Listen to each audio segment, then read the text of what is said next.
Fox Sports. We are Baltimore. We are Minnesota.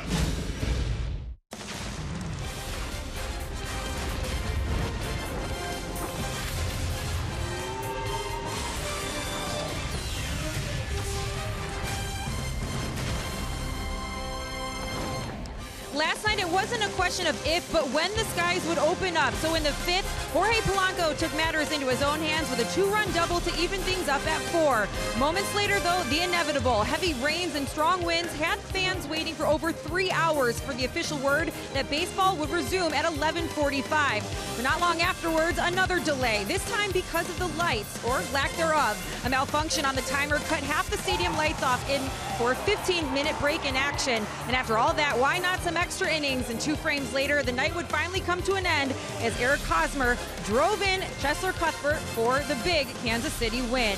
So here we are at Kauffman Stadium for the second time this Saturday, and this time around, however, it's shaping up to be a perfect day for baseball as the Twins and Royals square off for Game 3. This Twins-Royals series is presented by Jeep. Visit Jeep.com to learn more. Hi, everybody. Welcome to Kauffman Stadium in Kansas City. I'm Audra Martin under a very blue sky, a welcoming sight compared to what we saw just last night. Now, the sad thing about the game is that the Twins had to wait 7 hours to find out a decision that they could have figured out much earlier. They were just 2 outs away from having the same outcome. But that all changed when Jorge Polanco stepped up to the plate and drove in 2 runs with a blast to right field. Now, the big picture is Jorge Polanco continues to drive in and deliver in big opportunities for the Twins. And it's that ability to see big situations and understand what he has to do from both sides of the plate that hitting coach Tom Brunansky says makes him so special. He says there's no drop-off from the right or left side as far as his ability to understand what he has to do to control the at-bat and to control the game, whether it's bunting for a single or a hit or a run like we saw last night as the weather was about to ruin this game. He knows what it takes to get the job done for his team. Brunansky says you don't see it very much from guys as young as Jorge Polanco, and that means now he has hits in 17 of his 19 games since being recalled, and he goes for 18 tonight against a red-hot Ian Kennedy. Can he get it done? We're about to find out. But next on Fox Sports North, the Royals' official roster is 25, but it's the 26th man who's been bringing them the best of luck.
To the defending world champs and a fan base that has been won over by an unexpected good luck charm that many others would deem to be a nuisance. In a season of 162 games, there are going to be ups and downs, and to get out of those slumps, you have to have team efforts, the right mentality, and sometimes something special to believe in, even if that something special is an insect. Well, for the Kansas City Royals, it's a mantis, a praying mantis known as the rally mantis. Rally mantis was discovered in the Royals dugout 2 weeks ago and took a liking to outfielder Billy Burns, even sitting on his head for most of the game. Well, since then, the Royals have invented a luxurious plexiglass house for him, filled with comfy leaves and meals of crickets provided by Burns, who has been pegged the official mantis caregiver. The Royals have gone 11-2 since the discovery of Rally mantis, and so they've decided to stick with it, just like they've done in years past. We've had certain things that were similar in the past, like a song by Fetty Wap last year. The year before it was Archie Eversole, a song called We Ready. And, it's just, at the end of the day, this is a game, and you got to have fun with it. And if it takes a dang praying mantis to spark some fun, then, we'll roll with it. And we've had a blast with it. It's actually been really fun, and it's kept the boys loose. Well, everyone in the Kansas City's Royal dugout is behind Rally mantis, and they really believe that he could be the key to getting them back to the postseason. But coming up next on Fox Sports North, Dick Bramer and Burt Blyleven will break down what else they need to do and if they really have what it takes to get there beyond the help of a green-winged creature.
All your home improvement needs. And by Sanford Orthopedics and Sports Medicine, for the everyday competitor in all of us. Tonight from Kauffman Stadium, Game 3 between the Twins and the Royals. The Twins still looking for their first win in Kansas City this year, and Hector Santiago looking for his first win in a Twins uniform. And we welcome you to Kauffman Stadium. Much better weather conditions here tonight. Dick and Burt with you for Game 3, with the Twins having a leadoff batter by the name of Brian Dozier, who's really putting up some historic numbers. And he's done a great job against the Kansas City Royals. 6 straight games that Brian Dozier has hit a home run against the Royals. He has hit 28 home runs now. And you know what? Tom Berdansky has worked so much with Brian Dozier going the other way, but when the pitch is left middle in, Brian Dozier has not been missing it. So 28 home runs. This guy continues to find a way to hit the long ball and creating a lot of good offense for a ball club that is swinging a good bat. For Brian Dozier also, where he ranks. Now 28 home runs. He's on pace to be in some elite company. You can see it's right now pace 37 home runs. Davey Johnson, single season second baseman, all-time leader. Those guys could hit some home runs. Of course, Roger Hornsby, a great second baseman. So Brian Dozier moving up the ladder if he continues the pace he's on. The Royals have dealt with a lot of injuries, but they're above the 500 mark because Eric Hosmer's been their healthiest player this year and now their most productive. Well, the Royals have won 6 straight thanks to Hosmer. 2 times he has had game-winning hits, one in Detroit and then in last night's ball game, the final blow to the Twins when they lost 5-4 to the Royals in 11 innings. And you can see Hosmer, Gordon swinging the bat well. Kendrys Morales, after a slow start, has done well. This nucleus, minus Mike Moustakas, is ready to perhaps get into the postseason for the 3rd straight year. Don't sleep on the Royals. With the Twins hoping to win a ball game here, they'd like to put together a winning road trip. They've lost the first 2 here in Kansas City, hoping that Hector Santiago can pitch them to a win here tonight.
Tonight, game 3. It feels like we took this series and the 2 games playing in it and moved the series to Seattle. That's how dramatically different the weather is.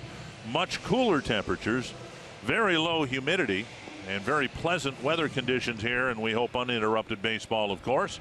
The Menards batting order for the Twins. Brian Dozier back in the lineup, trying to homer in his 8th straight start against Kansas City. Jorge Polanco batting second, Joe Mauer third. Middle of the lineup, Plouffe, Rosario, and Escobar, and then Robbie Grossman, Kurt Suzuki, and Danny Santana. At tonight's lineup for Paul Molitor be facing Ian Kennedy. Ian Kennedy has pitched very well as of late, making his 3rd start this season against the Twins. He's 1-0, 1.80 ERA in his first 2 starts. Made his Royal debut here against the Twins back in early April, but over his last 4 starts, he's 1-0 with a 1.04 ERA. Last 26 innings, he's allowed only 3 earned runs. Northland Ford defense for the Kansas City Royals. A Gold Glove winner in left. Future Gold Glove winner perhaps in center. Apollo Orlando. Lorenzo Cain has been moved now to right field. Cuthbert, Escobar, Colon, Hosmer, and Perez around Ian Kennedy on the mound. And Orlando back in the lineup after getting last night's game off, going through a bit of a skid at the plate. And Brian Dozier, just to be clear, he's homered in 6 straight games against the Royals, but he's homered in 7 straight starts. And he will stand in to get this game started with Polanco and Mauer also batting in the first inning. Twins with a 9-9 mark in August. Won the first 2 games of the road trip in Atlanta, have lost the last 2 here in Kansas City. Now, Twins are facing a guy. Ian Kennedy has given up 28 home runs. And Dozier tried to extend his string against the Royals. A swing and a miss. 1 strike. Stu Schuerwater behind the plate. Bill Miller, the crew chief. Todd Tishner, Brian Knight on the bases.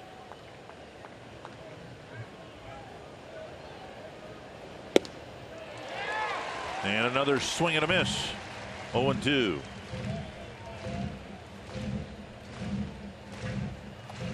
Game time temperature 72 degrees. And the wind blowing as much from the northwest as it was from the south last night at the start of the game. Fouled back. Still 2 strikes. Okay, Ian Kennedy, 31 years old, making his 5th career start against the Twins. He made 1 start as an Arizona Diamondback, 1 start as a San Diego Padre, and coming over to the Royals as a free agent, signed a 5-year contract. This is his 3rd start against the Royals, excuse me, against the Twins as a Royal. Just off the outside corner, 1-2. Yeah, his debut here back on April 9th against the Twins, he pitched great. 6 2/3 innings. He won that ball game 7-0. Fly ball center field. Orlando still running in, and now he'll give way to Kane. 1 away. 1 down, and that'll bring up Polanco. The wind blowing out to right field, so you got to hit it pretty good if you're a right-handed hitter out to left. Ball should carry to right. And right field right now, kind of the sun field, as Kane is out in right field in the sunshine with his hand kind of over his hat, saying, got to keep an eye on that ball. Polanco takes down an in-ball 1. Polanco, right before the game was stopped last night, delivered a 2-run double in the 5th inning. And then the Twins didn't do much at all at the plate after play was resumed more than 3 hours later. There's a big fly ball behind second base. And Escobar gives way to Orlando, 2 down. And that'll bring up the designated hitter, Joe Mauer.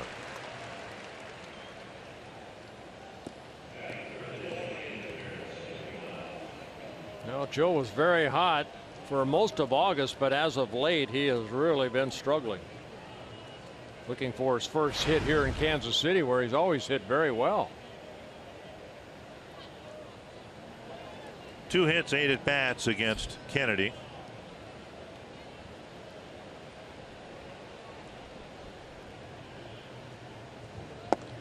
Ball 1. Mauer's been struggling the last couple of games. Miguel Sano's been struggling. That's why Sano's not in the lineup tonight. Probably back in the lineup again tomorrow.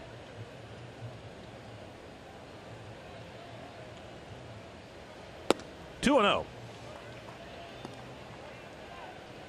Kennedy making his 25th start, 46 walks in 141 innings pitched. He's a strikeout pitcher, 139 strikeouts. Less hits to innings pitched. 3-0.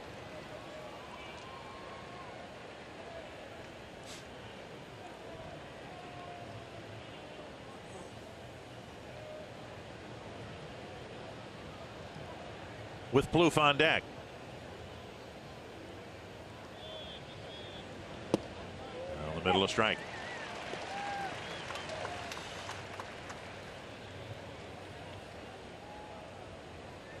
We talked about Hosmer and some of the Kansas City position players hitting. The main reason the Royals have surged, their starting and their relief pitching.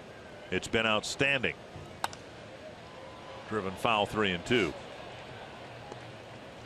And Kennedy's been a big part of it. And as you mentioned, his last 4 starts have been brilliant. Former #1 pick by the Yankees. Ian Kennedy back in 2006. Pitched for the Yankees, Diamondbacks, Padres, now wearing a Royals uniform. And Joe flips one foul to the screen. Talked about the 28 home runs he's allowed. 20 have been solo home runs, and the other 8 2-run home runs. So he hasn't really been hurt that bad by the home run ball, other than he hasn't given up a 3-run home run or a grand slam. Jarrett Weaver has given up 30. Liner to center, and it'll carry to Orlando. Pretty well hit ball, and a 1-2-3 first for Ian Kennedy.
Twins hope to put together a winning road trip. They'll need to win tonight and tomorrow to do that.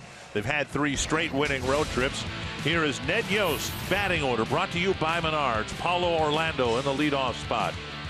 And then Chesler Cuthbert, Lorenzo Cain, Eric Hosmer, Kendrys Morales, Salvador Perez, Alex Gordon, Alcides Escobar, and Christian Colon. And for the 3rd time this season, second as a Minnesota Twin, Hector Santiago facing the Kansas City Royals, making his 26th start. This is the guy that really did the first pitch fly ball to center, really did Santiago in Minnesota last weekend. Rosario waits, and on one pitch, Santiago gets the first out. Yeah, the positive here for Santiago is that he's always pitched well here at Kauffman Stadium. Northland Ford defense for the Twins. You've seen Rosario in center, Santana and Grossman flank him, with Max Kepler getting a night off. Escobar getting third base. Polanco, Dozier up the middle. Plouffe at first. And Kurt Suzuki doing the catching with Juan Centeno, the Iron Man, catching everything last night, both before and after the long rain delay and then the shorter light delay. Here is Cuthbert. And a strike, 1-1. I mentioned Santiago's had good success here in 4 prior starts and also 3 relief appearances. He's 2-0 here at Kauffman Stadium with a 1.69 earned run average. It's a nice ballpark to pitch in. Good dimensions. And a lineup that doesn't have a whole lot of power. Right. I was going to say the power alley's 387 to left center and right center, 410 straight away. You will appreciate the tempo with which Santiago pitches. He hasn't pitched effectively for the Twins yet, but he doesn't fool around out there. 2 quick outs. And he picks up a strikeout like Kennedy. He is a strikeout pitcher. Santiago's 118 strikeout in 136 innings pitched. The long ball has been a problem for Hector Santiago, as it was for Kennedy, and is. 24 home runs allowed for Santiago. As we said during his last start last weekend against the Royals, it wasn't just that Santiago had a great July, 6-0 with an ERA of 1.78. It's who he pitched against. He pretty much shut down the Red Sox for 6 innings. Had some difficulty, I guess, with the Rangers, but came back and beat the Red Sox again at the end of the month. He beat Boston twice. You do that, you're doing something right. And there also in that month he was here at Kauffman Stadium, and he beat the Royals. 2-1 for his 9th win. I mentioned in the open or as a pregame about, you get traded a lot of times. Maybe you're not going to start real well because you're learning a new organization, new friends, all that stuff, and hopefully by he's feels more comfortable in the clubhouse. And hopefully he'll get it going like he did in July. 2-2 to Kane. That's hit hard to center. And Rosario back, tracking it, and puts it away. Each starting pitcher with a 1-2-3 first inning.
Second inning, Eduardo Escobar returns the lineup today for the first time since Sunday. And earlier today, I asked Paul Molitor what he's seen from Escobar as far as staying sharp and being ready to get back into the game. And he said, I'm not going to lie to you, Audrey. He's like, it's been hard on him and it's been hard on me to have a guy like that and have to cut into his playing time a couple of times this season. Remember, it was Eduardo Nunez that kind of cut into his playing time, and now it's Jorge Polanco. But he said the thing about Eduardo Escobar is that he remains very positive. He has not let this get to him. He's been out there every day early, practicing every position and taking extra swings. And he says that is what is impressive about him. He hasn't let the disappointment get to him. We're very curious to see how he does back playing third for just the second time this season, guys.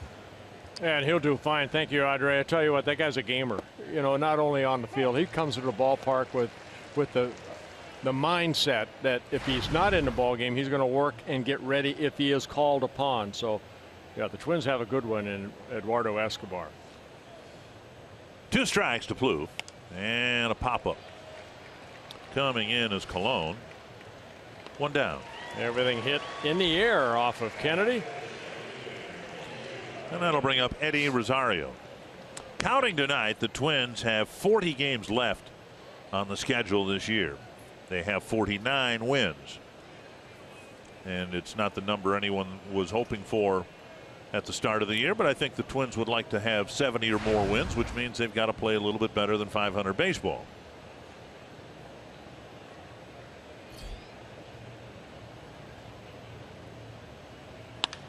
Cracked on the ground. Colon has it go under his glove, and Rosario will have a base hit. That first ball hit on the ground, gets into right field. So Rosario continues to swing a good bat. Our Jeep road ahead, showing you what is ahead for the Twins. One more game here tomorrow, an off day on Monday. A very quick homestand. 3 games against the Tigers, and then back on the road. Obviously, the Blue Jays are good. The Indians are good. And then a longer homestand coming up at the end of that. But again, only 10 home games in the month of August. And then September, it's lopsided the other way. Here is Escobar with Rosario at first.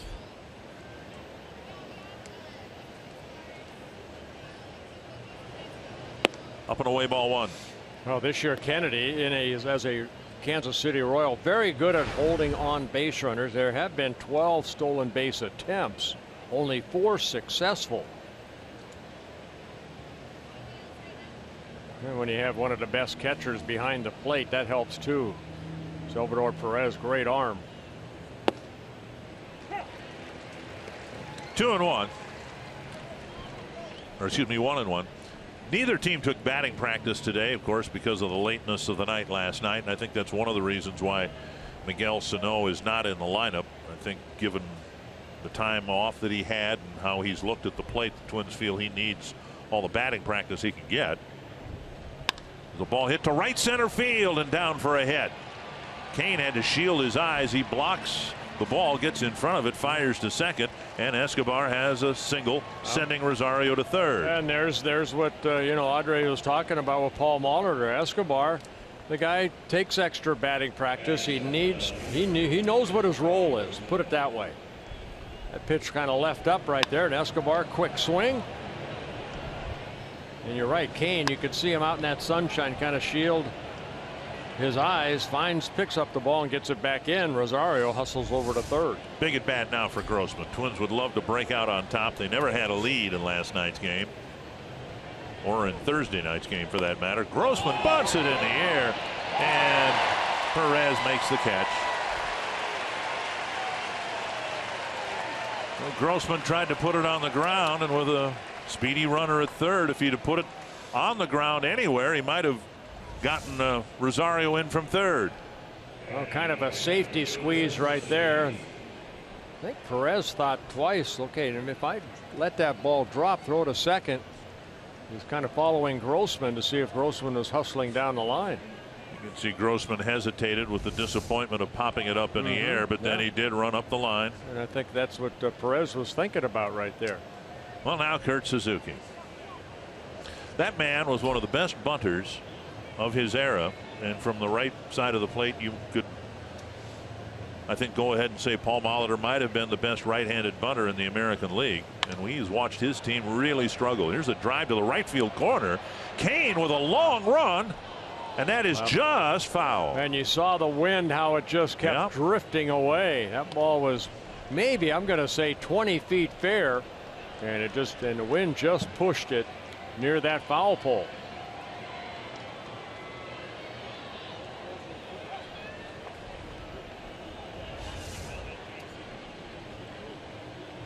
Just missed the foul pole. In fact, that was trying to see, I've never noticed that so much of that area is yellow, and the Twins are considering a challenge here, and if it had hit the yellow, it would have been a fair ball. That's what the Twins were looking for. We can't see it from our angle here, but as you saw on replay, that missed by maybe an inch of hitting the yellow area. 1 strike to Suzuki.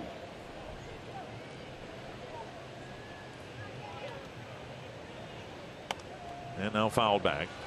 2 strikes. Anyway, to continue the thought on Molitor, he was so good at what he did, and he can't, I'm sure, when his team does try to bunt, he couldn't be faulted for covering his eyes. This has just been a very bad bunting team.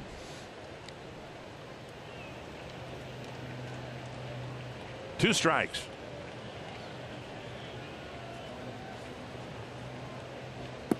And down low.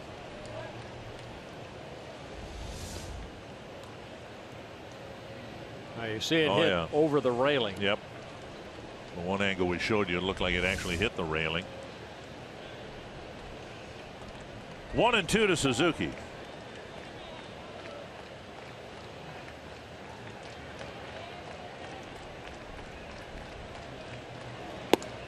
Just missed. 2-2.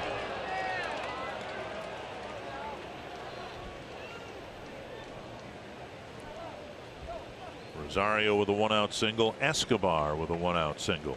But then the popped up bunt.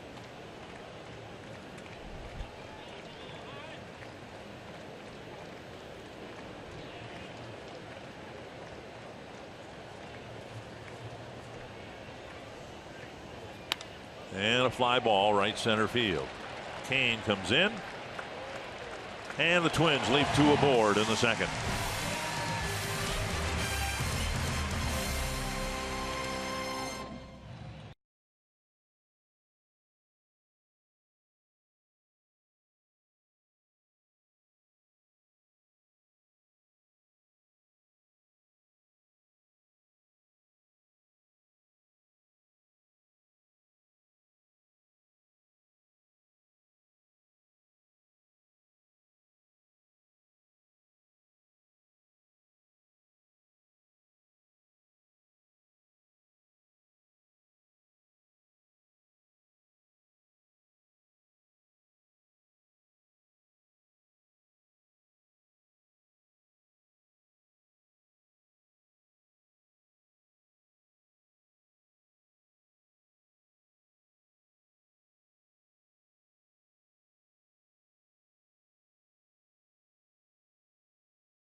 Surprised when he was traded to the Twins, in part because of how well he did in July with the Angels. Yeah, I see the 6-0 record in the 6 starts, 1.78 earned run average, but as a Twin, yeah, it's been a struggle.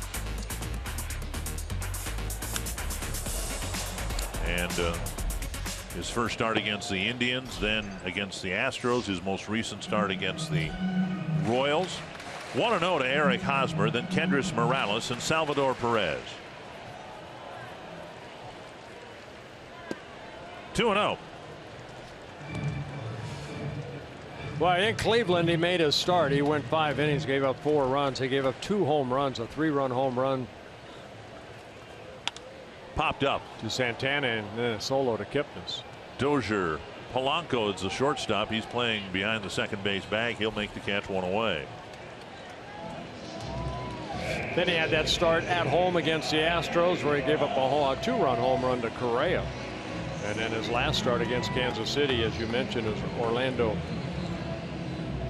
that hit the 3-run home run. The Twins traded major league starters, Nolasco for Santiago, but also minor league relievers. Alex Meyer, who'd been acquired years ago by the Twins from the Nationals and never really was able to break through into a pitching staff at the big league level that needed help, desperate for help. Well, now Meyer is in the Angel system, and he's kind of in the same situation there. The Angels are trying to bring him back after some shoulder problems as a starter, and they have him projected to making some starts in September. 1-1 to Morales. 2-1. And the Twins got a minor league pitcher as well in the swap.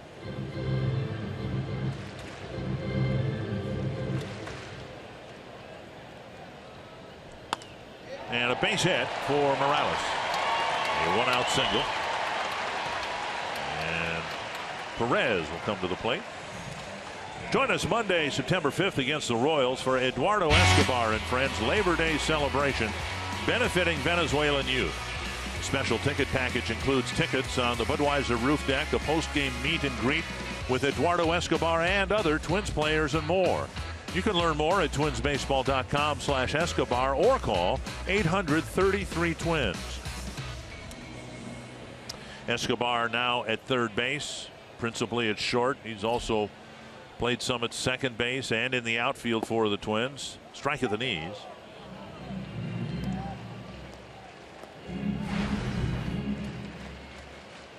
Perez lifted for a pinch runner last night after a double.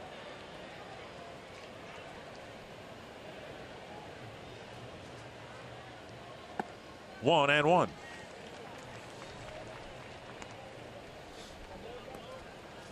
Perez just 3 for 18 against Santiago.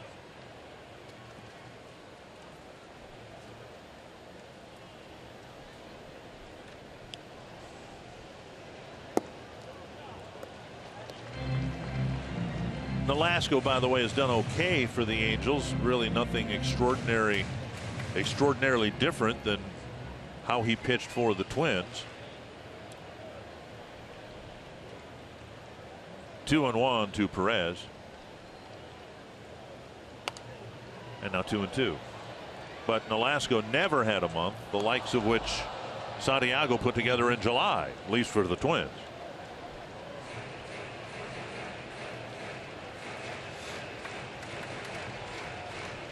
Nine double plays turned behind Santiago. This being his 26th start. Not backing out of play.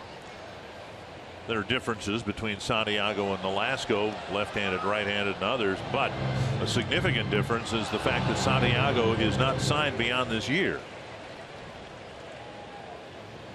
And so he, for many reasons, would love to pitch well here in his remaining starts with the Twins because nothing is guaranteed beyond this year. Popped up. See what the wind does to this. Suzuki to the screen, and it comes back to him, and he makes the catch. If you've ever caught a foul ball around a dugout area or home plate area, you'll know what Suzuki just experienced. There's so much spin that the ball might appear to be landing 5 or 6 rows back, but it'll come back onto the field of play. Yeah, Kurt knows that right there. He went to the fence, followed it, and then made a nice catch, tumbled to the ground, but Morales stays at first base. Good concentration by Suzuki. Not always the easiest thing to do is take off that mask and all of a sudden try to find a flight of the baseball. And here the wind was a factor as well. And now Gordon with a runner at first and 2 down. This one to short left, and the wind's going to knock this down. But Grossman's there to make the catch. On to the third, no score.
CenturyLink.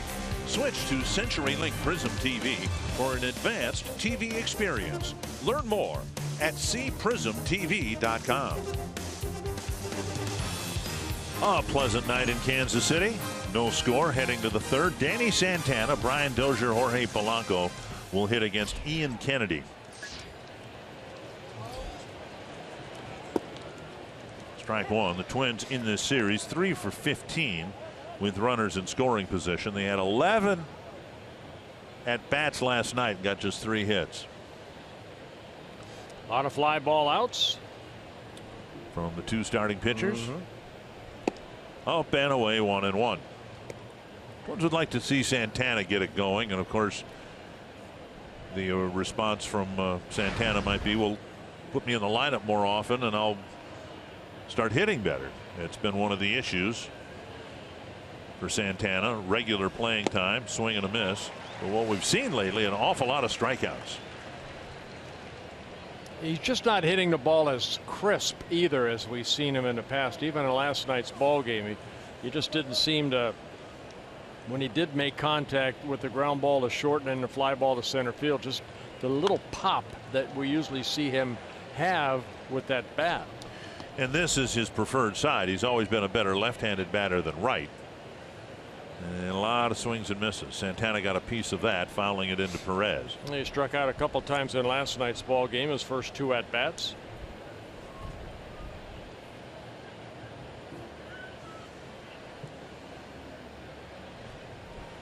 There's a ball lined to left, and Gordon drifts over a couple steps, 1 away. Pretty good contact for the first out of the 3rd inning. Fox Sports Supports is proud to team up with Girls on the Run and their dedication to empowering young girls and instilling confidence through running.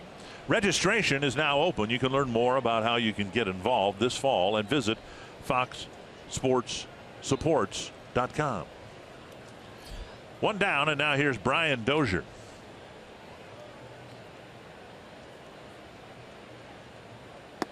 Ball 1. Dozier with a fly to right his first time up.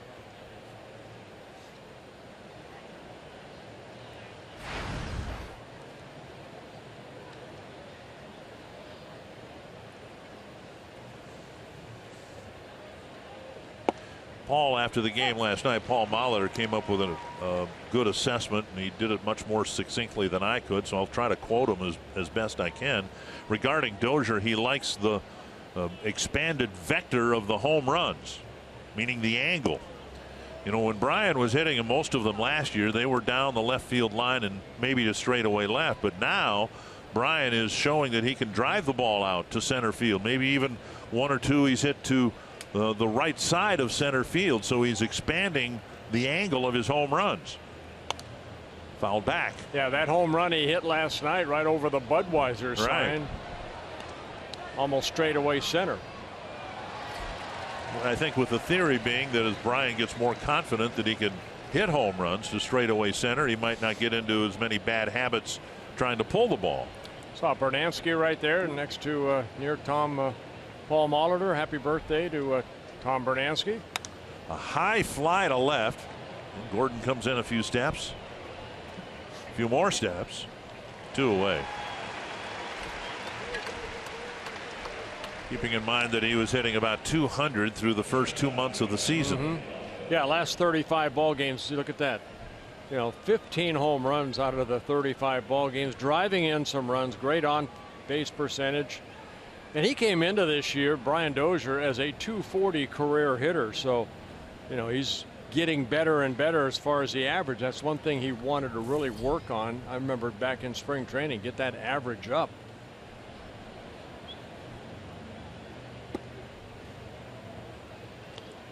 And now outside to Polanco. Well, you saw the curveball right there by Kennedy. Also 4-seam, 2-seam fastball, clocked as high as maybe 93. Has a little cut fastball and a changeup.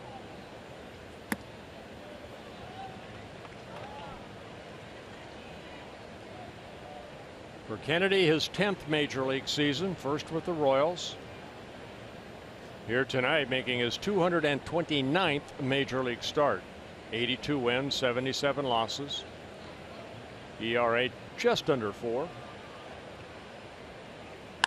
driven to right, and Kane comes in, makes a running catch, and it's a 1-2-3 third for Ian Kennedy.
They would love to see Hector Santiago give them a real solid start here tonight with all the bullpen use the first 2 games of the series.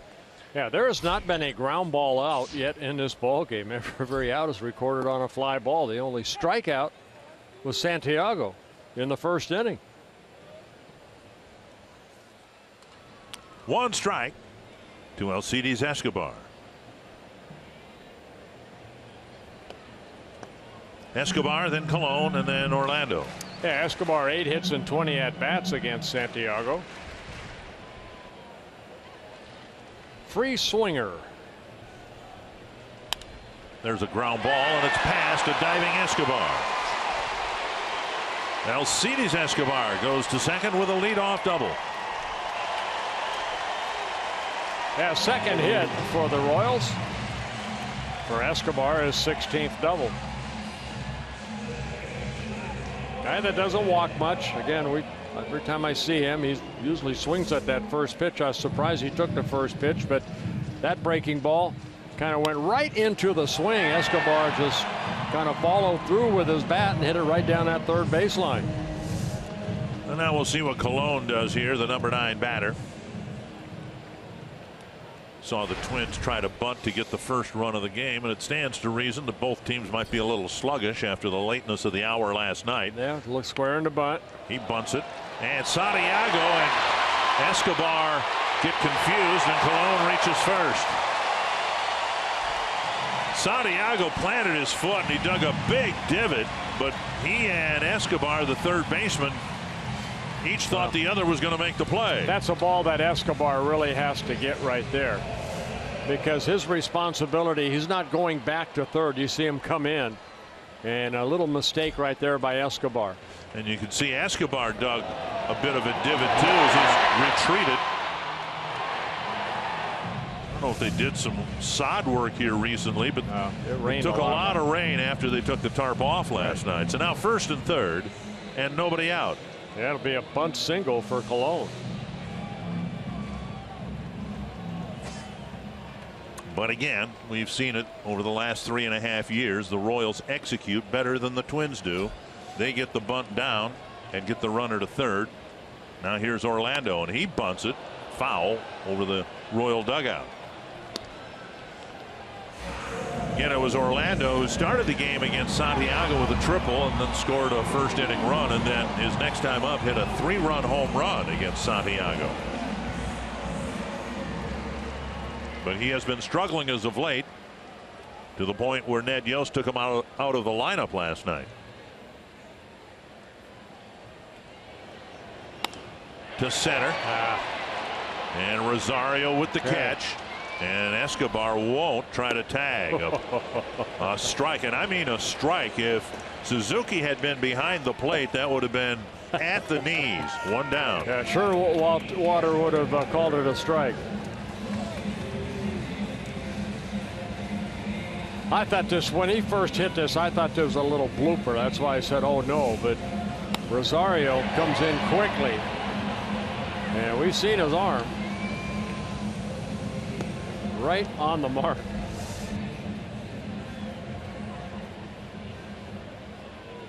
So now one down, double play in order for Cuthbert.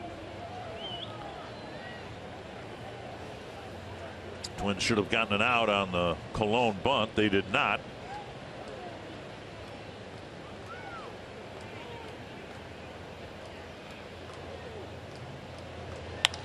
That's down the right field line into the corner.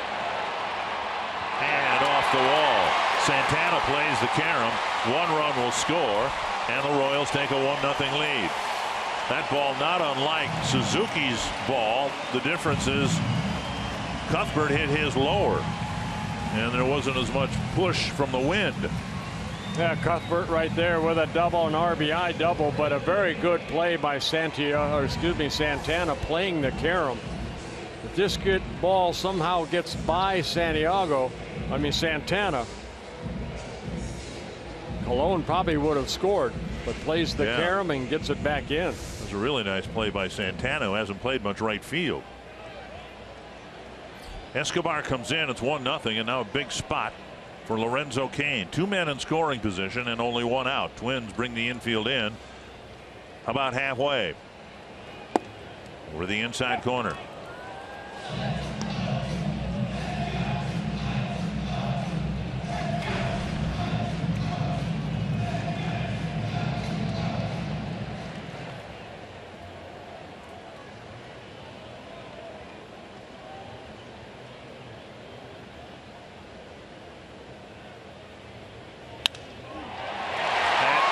Escobar's glove, but it goes to the corner. Colon scores. Cuthbert scores, and Cain's in with a 2-run double.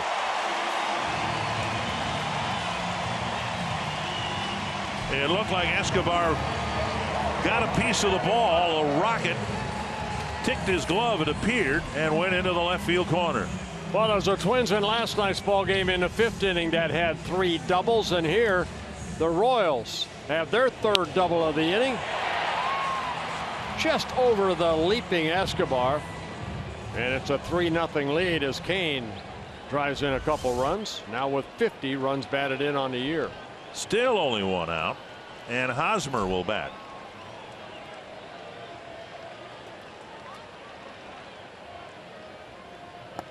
Dug out by Suzuki.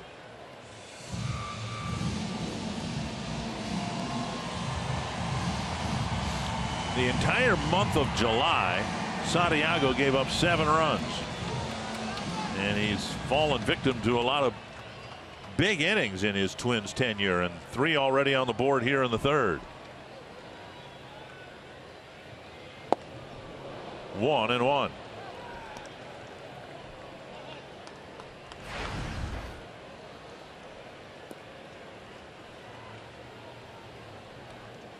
Hosmer with a pop-up behind the second base bag, gloved by Polanco.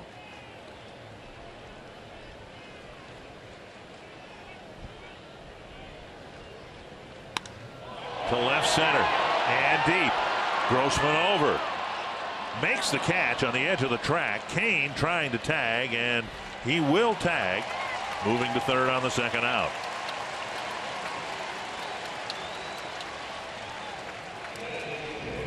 Well, Hosmer gave it a ride, but again, the wind blowing in a little bit might have held it up a little bit. Grossman had to go back to the warning track to make the catch, and Cain does tag up.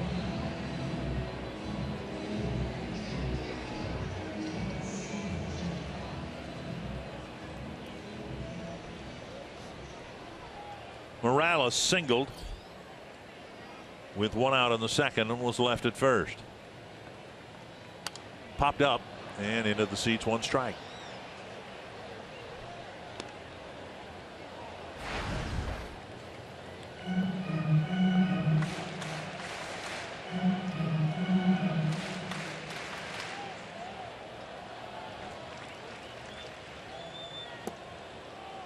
And a breaking ball for strike 2.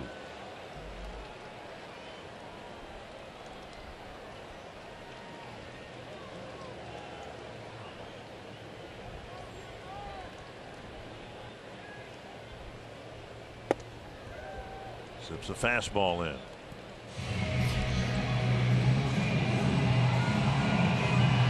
Morales hitting .283 coming into the ballgame as a right-handed hitter, only .226 as a lefty, so he's hitting better from this side. Single in his first at bat. On the ground, hit right to Dozier. That's the first ground ball out. Royals get 4 hits and 3 runs in the third.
Cardinals and Pirates trying to hang in there. Maybe the Pirates will get into a wild card spot again. Our Sanford Health injury report. John Lackey is on the disabled list with some shoulder issues. Hector Rondon with right triceps. And the Cubs have the luxury of having a little cushion to protect, in this case, a couple of pitchers. Their pitching staff has really, I mean, they've got a good ball club, but their pitching staff combined earned run average to Cubs 3.13. Unbelievable. Ned Yost will tell you the reason the Royals are emerging as maybe a threat to get into postseason play, it's because of their pitching. And what was the Angels owner Artie Moreno said today, you can't win without good pitching. Everybody at every level of this game realizes the same thing. It comes down to pitching. The Twins don't have it. That's why they've had the worst record in the league most of the year. 1-0 to Mauer. Swing and a miss.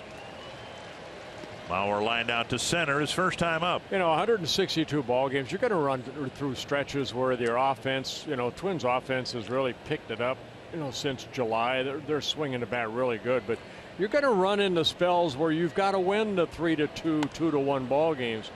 And the Twins, they are 4-44 when the offense scores 3 runs or less.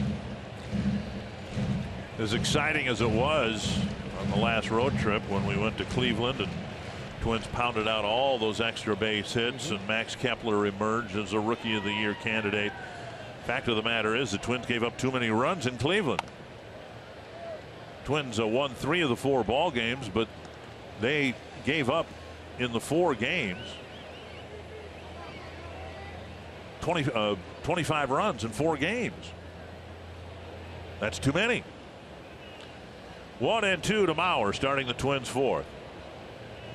Thursday night, after the Royals had their big inning, scoring 5 runs in the 4th against Tyler Duffy, The ball lifted to left center field, and Orlando calls for it, makes the catch. Twins didn't have much of a response last night. They fell behind 3-0 and then 4-1 and ended up tying the game. So we'll see whether they can. After the rain delay, the Twins only had one single, and that was Rosario in the 11th inning. That was it. See the grounds crew out trying to patch things up after a soggy night last night.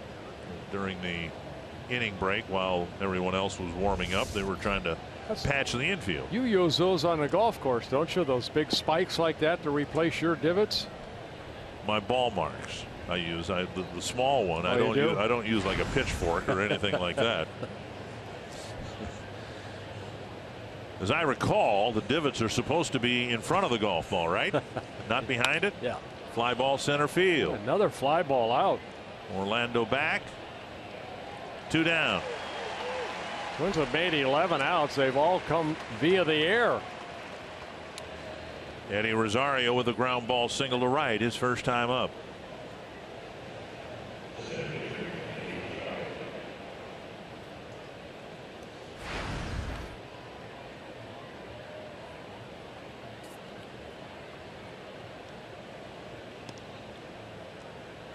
Twins with a couple of hits, back-to-back hits, in fact, in the second inning, and they had a chance to draw first blood with first and third and only one out. And then Grossman popped up a bunt, and they haven't had a base runner since. Outside, ball one. And that's what surprised me about Grossman trying to bunt right there. You know, he just had 2 hits off of Kennedy. He had no momentum going, and for some reason he tried to bunt for a base hit, and he's not that type of hitter. Let him. He should be swinging away there. 2-0.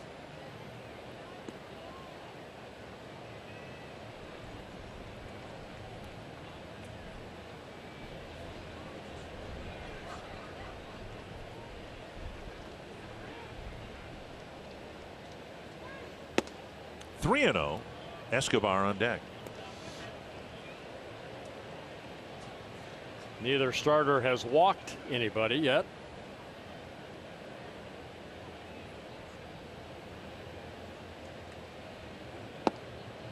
And on the outside corner.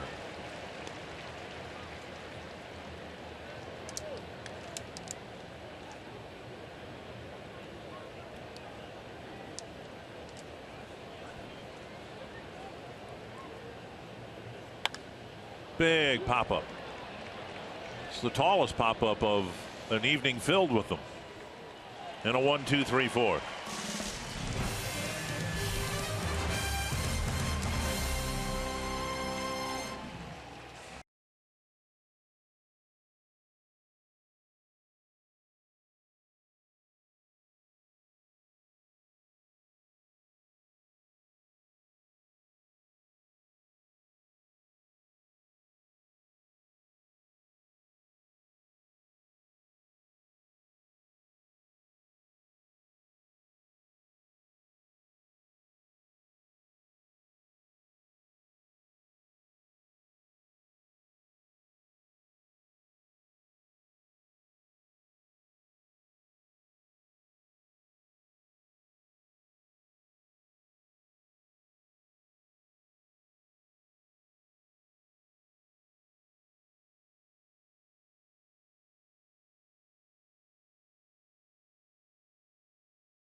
Royals Series is presented by Jeep. Visit Jeep.com to learn more. Salvador Perez will lead off the fourth for Kansas City. Hector Santiago was touched for 3 runs in the third. He'll face Perez, Gordon, and Escobar in the fourth.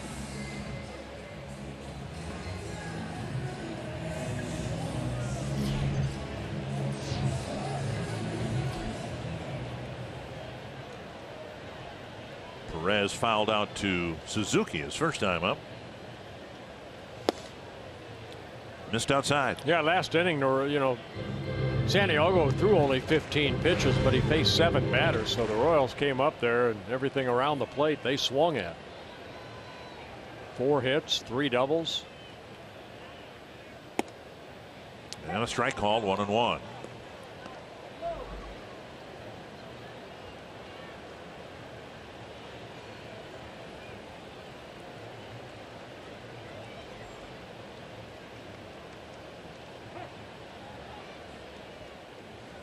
Perez tying his shoe.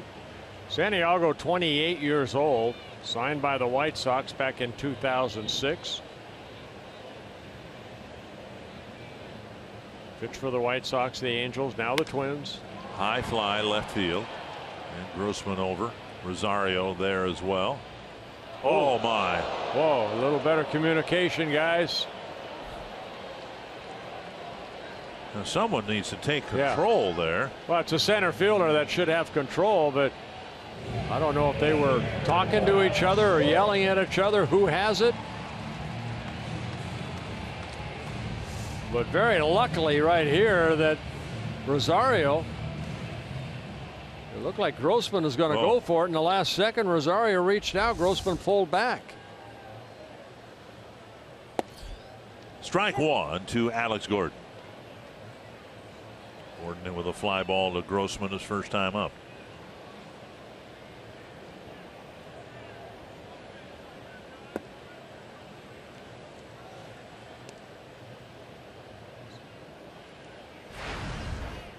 One and one. 2-1.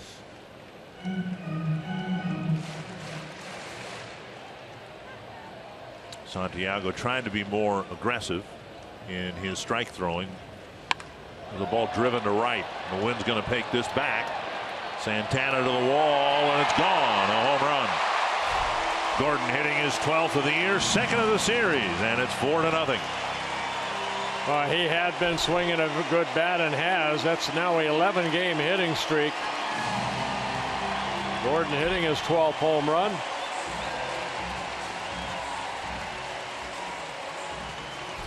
And over the 10-game hitting streak, he is now 15 for 39. Gordon, that uppercut swing.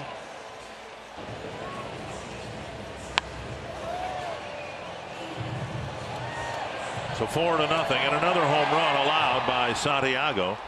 Here is Escobar. Of course, it was Gordon who hit the grand slam here on Thursday night. Fouled back, 1 strike. 25th home run allowed by Hector Santiago.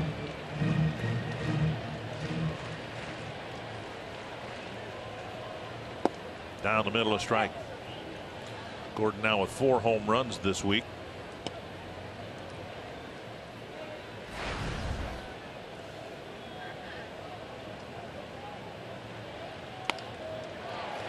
And a base hit for Escobar. He started all the trouble in the 3rd inning with a double, and now he hits a soft line drive over the reach of Escobar. Yeah, you know what? He stands right on top of the plate, and that ball inside, but he just fought it off and hit it softly in the left field.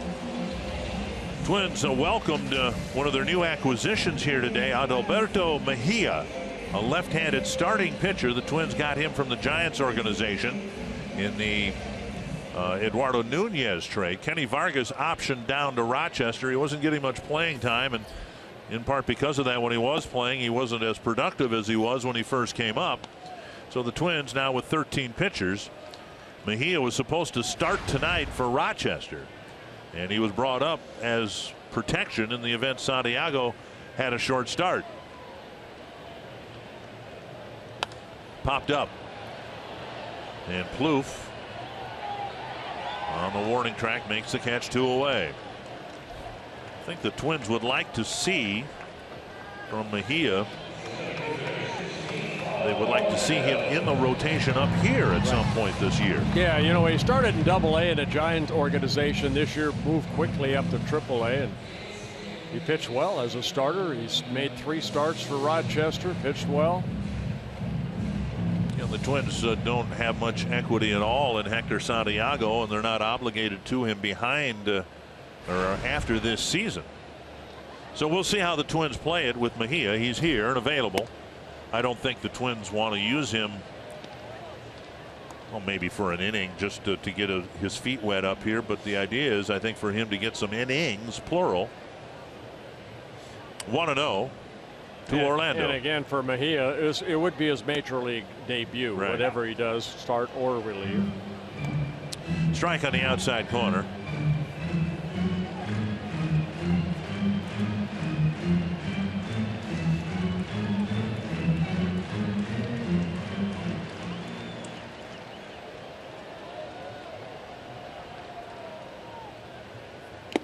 Big swing and a foul, 1-2.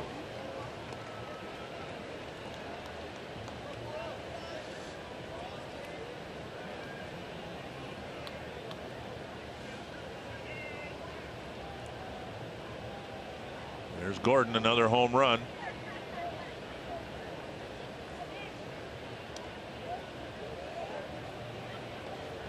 Twins have been out hit 7-2 here. Again, the Royals have won 9 of the 11 games played so far, now scored the Twins 71-38.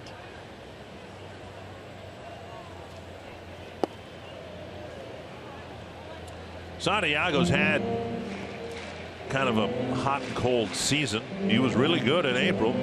A couple of wins, an ERA of 3.34, and then kind of was all over the place and had a difficult May and June, and then had a really good July, and now August isn't very good.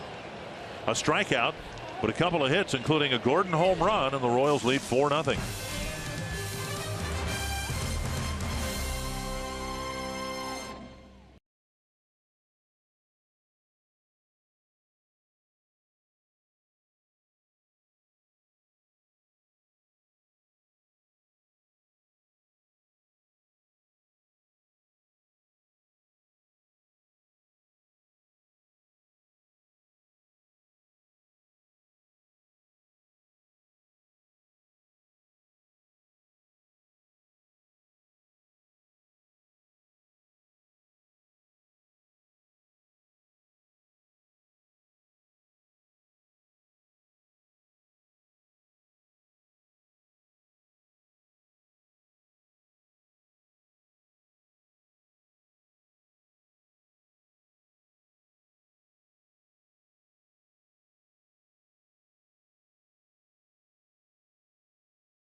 Look at that, 25th wedding anniversary. You are hereby circled, and Twin fans, don't forget at Twin home games, you bring your Circle Me Bert signs, you might get circled. You might find yourself in a Minnesota Lottery winner circle where you could win $100 worth of lottery scratch-off tickets courtesy of the Minnesota Lottery.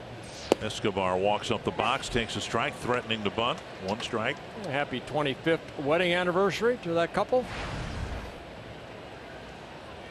Escobar, Grossman, and Suzuki in the Twins' 5th. Just 2 hits. They came consecutively in the 2nd inning with 1 out. But now the Royals lead 4-0. And a breaking ball over for strike 2. Good curveball right there by Kennedy. Mentioned before, Kennedy over his last 4 starts, he's 1-0, 3 no decisions, but 26 innings. He last 26 coming into this ballgame, he only allowed 3 runs. Royals are into Kennedy for quite a few more years. He signed through 2020, 4 more years after this year. He signed a 5-year contract worth about $71 million. 1-2.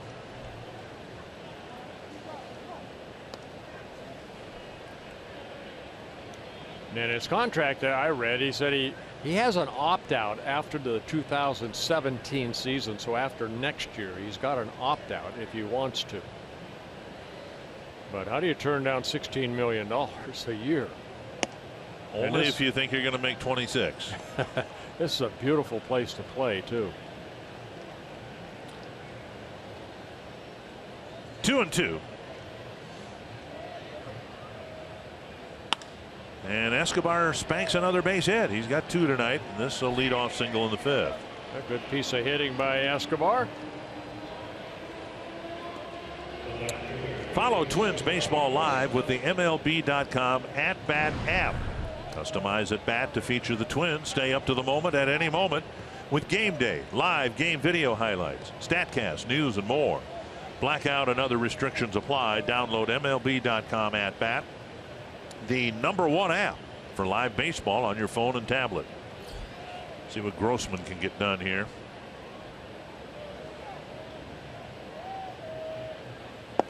Strike on the outside corner. Grossman came up with runners at first and third, 1 down in the 2nd, and he tried to bunt Rosario in from third, maybe get a base hit himself, but he popped it up. Perez made the catch, and that was all but the end of the threat. Up high, 1-1.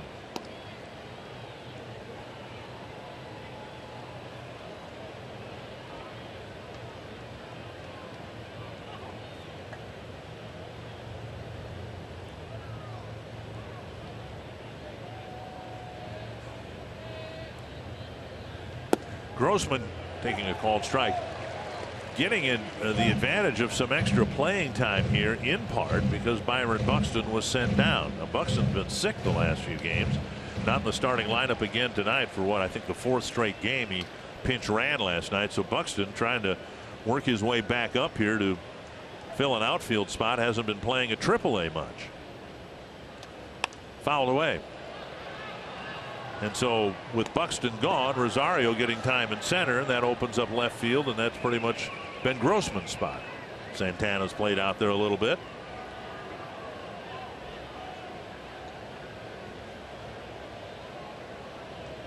One and two.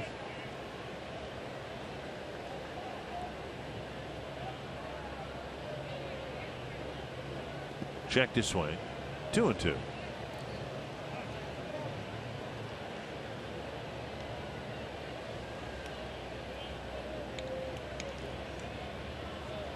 Modest pitch count for Kennedy as he's pitching here in the 5th inning. Just 63 pitches thrown.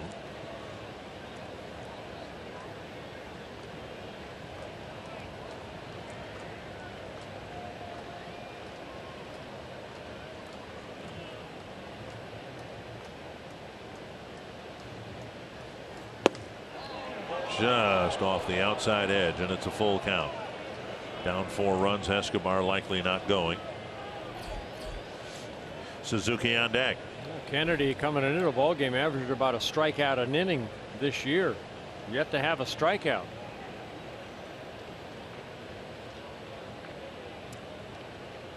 (3-2) to Robbie Grossman.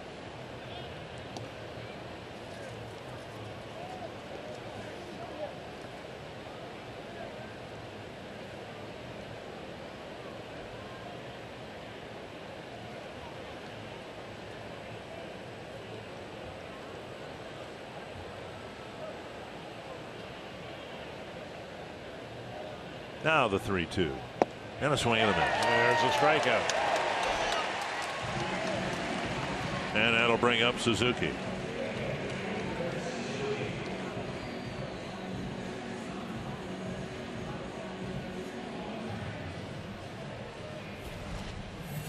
Our Coors Light Cold Hard Facts brought to you by the Silver Bullet.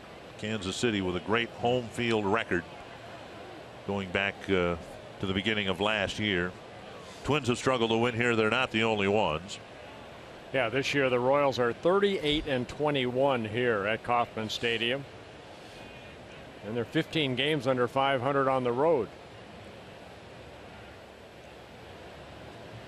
Down and away, ball one. That's what's been odd about the middle months here for the Twins. They've played better on the road than they have at home. Usually a team, when it starts to get better, figures out how to win at home before they start winning on the road.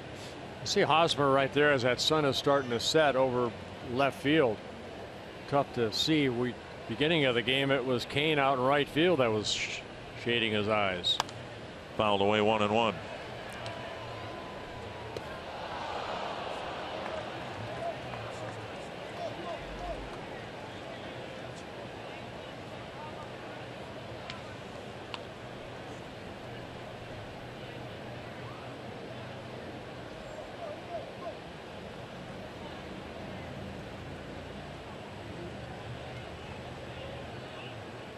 As a pitcher, too, you know that. So I was going to say, he probably doesn't want to throw over there, does he? He did one time, and that's when I noticed Hosmer had a tough time handling that throw.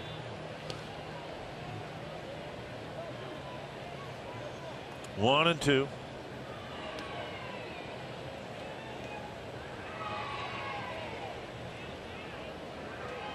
Even the umpire, Bill Miller, having a tough time.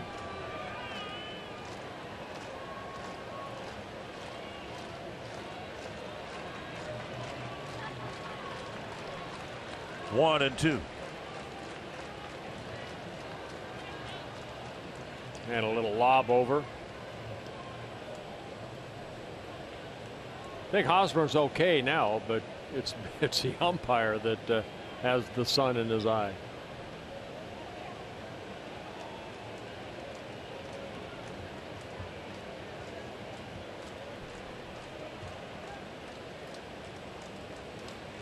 And now 2-2. Perez again with a block on a pitch in the dirt.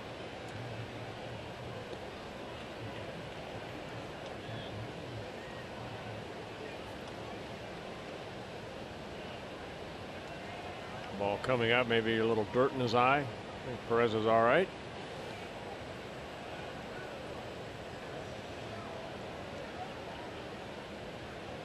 Twins with 3 hits, all singles.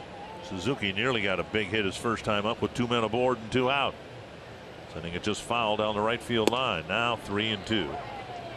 Kennedy having some issues here. He ran the count full to Grossman, pitching from the stretch to with Escobar at first. And now 3-2 to Suzuki. Yeah, this will be the 19th pitch of the inning. Most he's needed in an inning was the first inning when he needed 14 to get 3 outs. Looking for the second out here.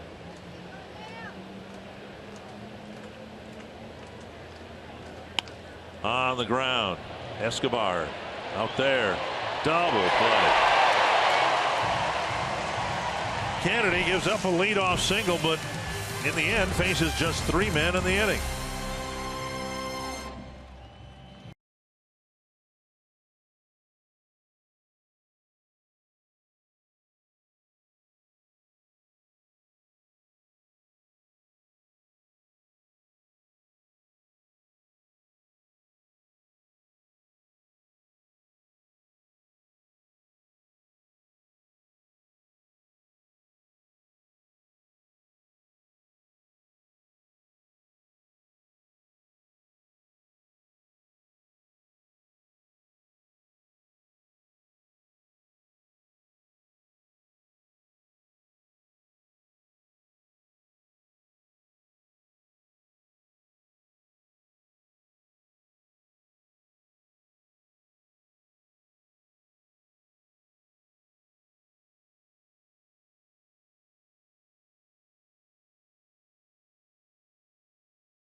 Mountain Dew fans of the game.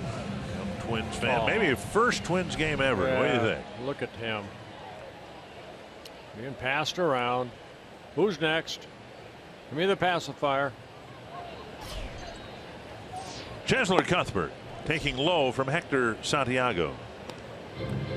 For that matter, Santiago's pitch count's pretty reasonable. He hasn't thrown 60 pitches. That's one of the areas the Twins wanted to see. Here's a fly to left, and Grossman back. Looks like he's got room.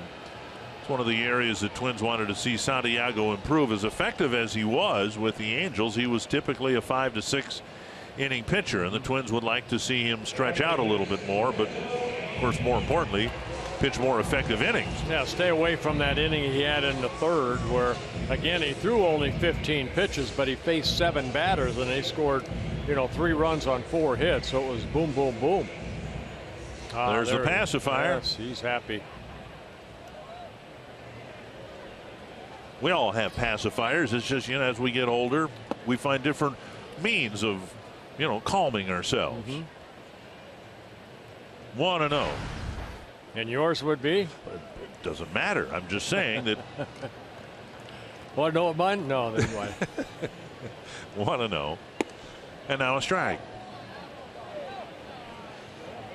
We were agitated, for instance, during the rain delay last night. My pacifier last night was the lemon meringue pie. Yeah, but not the whole pie, only a piece. It changes, We have a rain delay tonight. It might be something else. Kane with a 2-run double in the 3-run third. You know what mine was last night? Sherry, our stage manager, has that box of candy. Yeah? Got into that a little bit? Ones. Yeah, the Almond Joy, Snickers. See it, and you had your pacifier, and it calmed you down. It did. Yeah.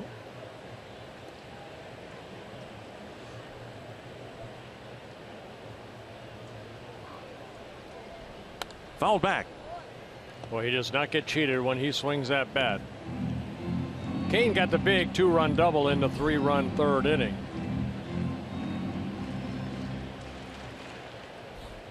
I like the way this guy has become a very, very solid player.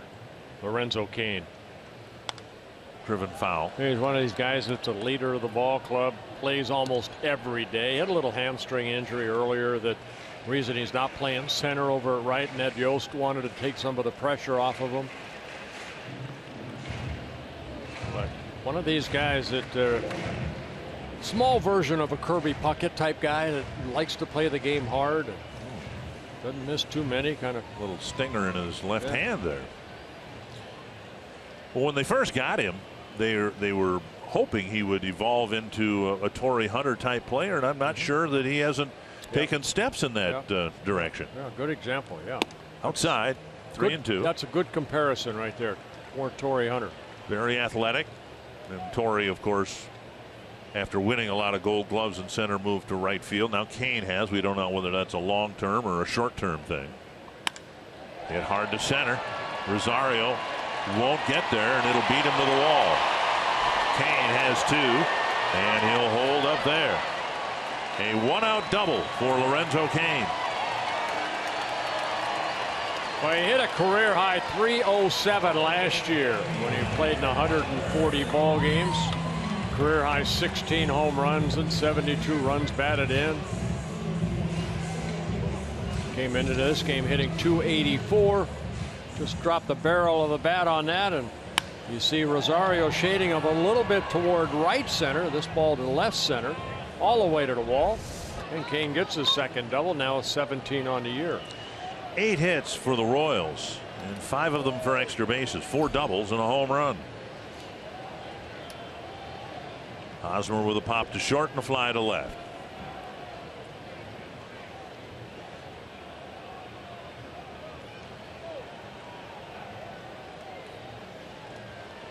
And Suzuki going out to talk to Santiago. Quick trip to the mound by the catcher, Kurt Suzuki. I think I mentioned last night the Royals just have gamers. I know, Mike Moustakas on a disabled list, probably might not be coming back this year with that ACL tear that he had, but you look at Escobar, Moustakas, Morales has been a great addition last year as a designated hitter. They had Billy Butler here for years. There are so many comparisons that were made even before the Royals got to the World Series about their current group, the nucleus, and the Twins group in the early 80s, the Gaettis and Herbecks.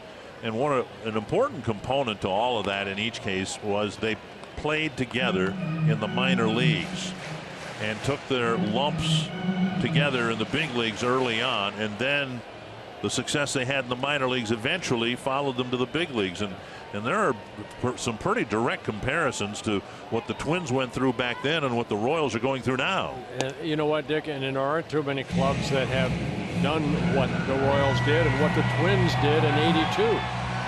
And the Twins are trying to do it again here, letting some of the young, upcoming, hopefully everyday players get some at bats like the Polancos and the Rosarios 2-0 and Kepler.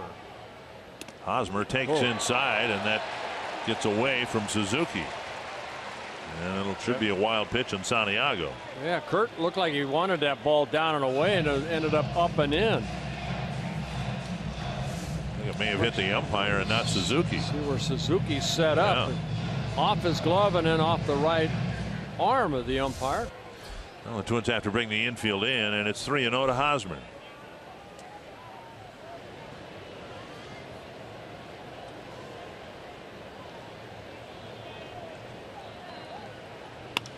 Base hit, right center field, and Kane can walk home. It's 5-0. Well, Hosmer had the green light, 3-0, got a fastball, picks up his 72nd run batted in. But you have to assume he's going to have the green light. He's, leading the club in runs batted in. And after the wild pitch, Kane can just walk home. And now Kendrys Morales.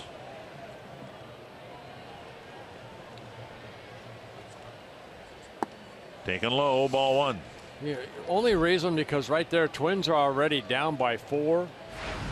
Even if you walk him, you might set up a double play right here, because if you get a ground ball off of Morales, good chance you could turn a double play. Fly ball center field, playable for Rosario. And out number 2. Nobody sees sports quite the way Colin Cowherd and Jason Whitlock do. The brains to know and the guts to say. Catch Colin and Jason on FS1's new daily sports talk show, Speak for Yourself, weekdays at 5 p.m. Central. 3 runs for the Royals in the 3rd. They added 1 in the 4th. They've added 1 in the 5th. And now with 2 down, it'll be Salvador Perez. And it's been another inconsistent outing for Hector Santiago in a Twins uniform. It's 4 in a row. Down and in, ball 1. Came into the ballgame 0-3 in his first 3 starts with an ERA at 9.46. And Alberto Mejia warming up.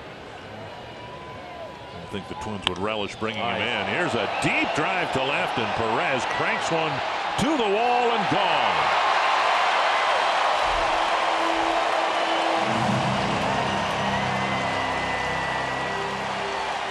And for the second straight start, Hector Santiago is getting pounded by the Royals.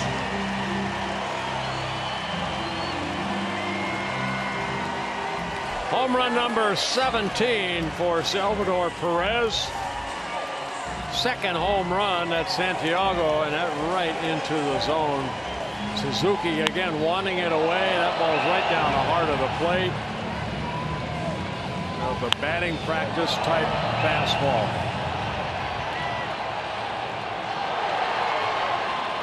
And now Gordon, who homered his last time up, ball 1. I started to say I don't think the Twins relish the idea of bringing Mejia into the middle of an inning. He's been groomed as a starter. I think Mejia is warming up to start the next inning, and I think that decision was made even before the Perez home run. 2-0 with 2 gone. And now a strike.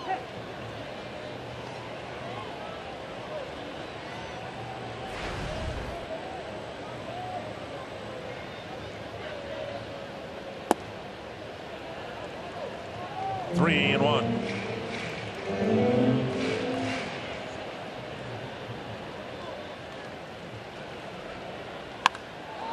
Deep to right field, and the wind's going to help push that one over the bullpen.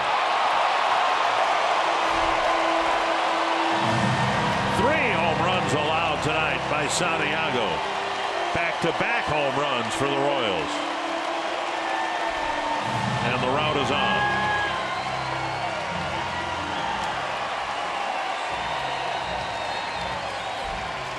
Now Paul Molitor has seen enough.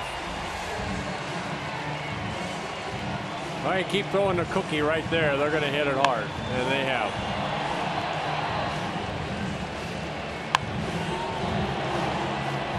In 2 starts against the Royals, back-to-back starts, Santiago will have gone 8 2/3 innings, given up 20 hits and 15 earned runs. He leaves with the Royals up 8-0.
They brought a mantis that had been their talisman to Minnesota, and unfortunately the mantis passed away in Minnesota. They found another one in Detroit. They're taking very good care of him. I was in the clubhouse, Kansas City clubhouse, the other day, and they were feeding him fine leafed spinach, and I don't think it has as much to do with the rally mantis as it does pitches right down the middle of the plate, but they're scoring a lot of runs. Hey, you know what? Whatever it takes for a, to get that positive thought going again, and they definitely have that here in Kansas City.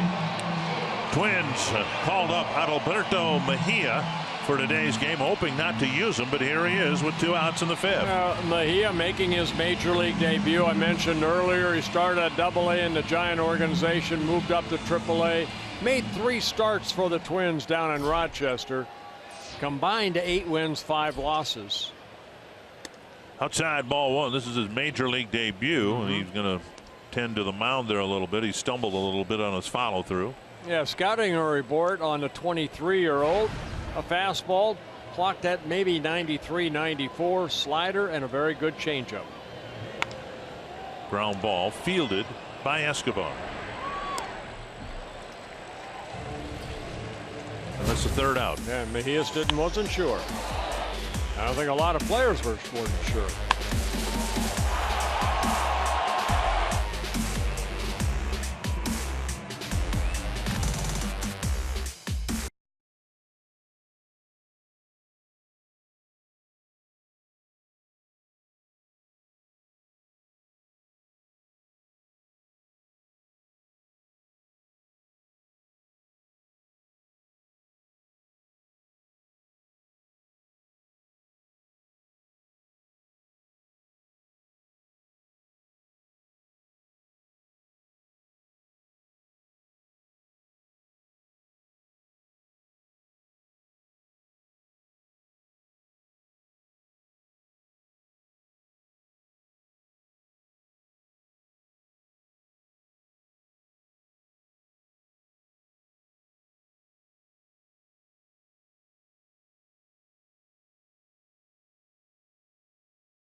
North is presented by Northland Ford.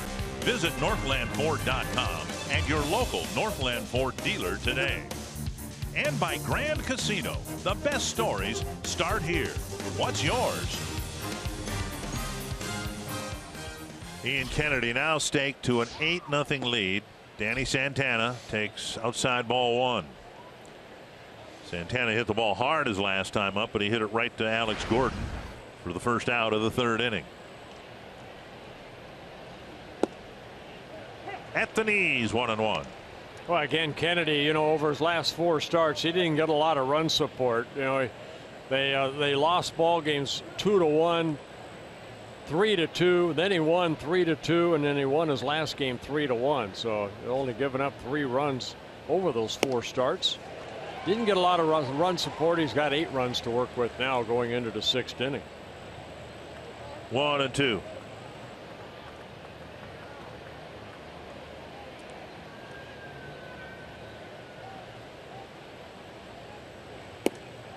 And Santana strikes out, 1 down. And Kennedy picks up his 2nd strikeout. Back to Brian Dozier at the top of the order.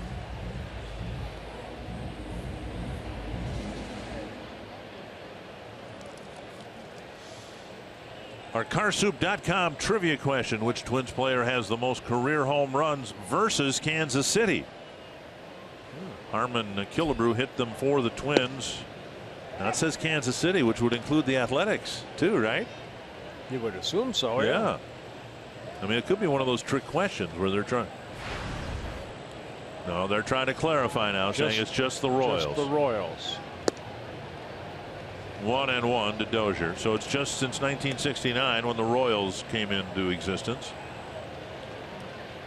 Came in along with the Seattle Pilots in 1969.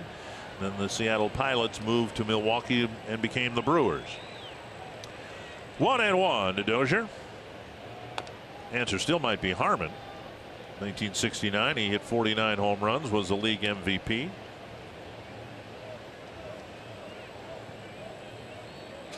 And the Twins have not had a comparable home run hitter since.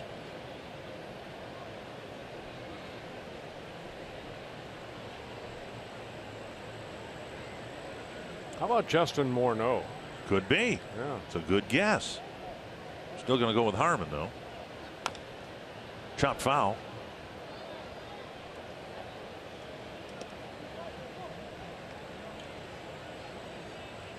Of course, Charlie Finley took the Athletics and ran out of town and took them to Oakland. And the Royals were granted an expansion franchise starting in 1969. We, the Bramer family, then were living in central Missouri at the time, and when they announced that the Kansas City area was going to get another major league team, there's Dozier getting a called third strike, 2 down. Brian didn't like that. 2 down. And Kennedy, who didn't have a strikeout for the first 4 innings, picks up his 3rd strikeout. Fastball away. Ew. It was high enough. It doesn't matter if it was over the plate or not. 2 down, and now Polanco.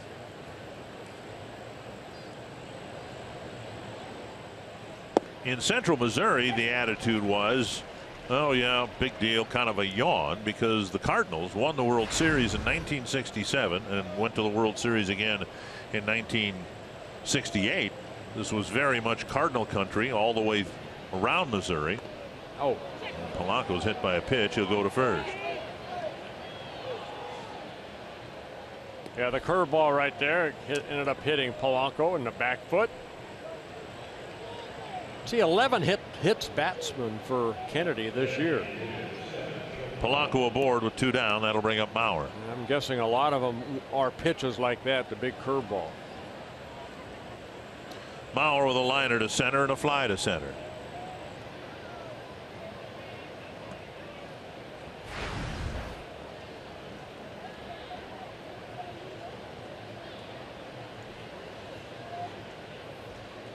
Wasn't so much that the people in Central Missouri were yawning about the Royals coming into existence, but the Cardinals were dominant with back-to-back World Series appearances. Strike one to Bauer. They had a guy named Bob Gibson there, though, didn't Yes, and Brock and Cepeda. Was Steve Carlton there at that time? He was. I think he came in right after that. He wasn't a primary part of the rotation, I don't believe, in the mid to late 60s.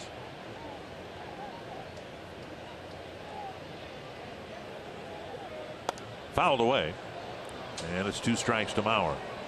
It's always been a solid organization, the Cardinals. How they build within, and they can lose some key players, but they keep plugging away.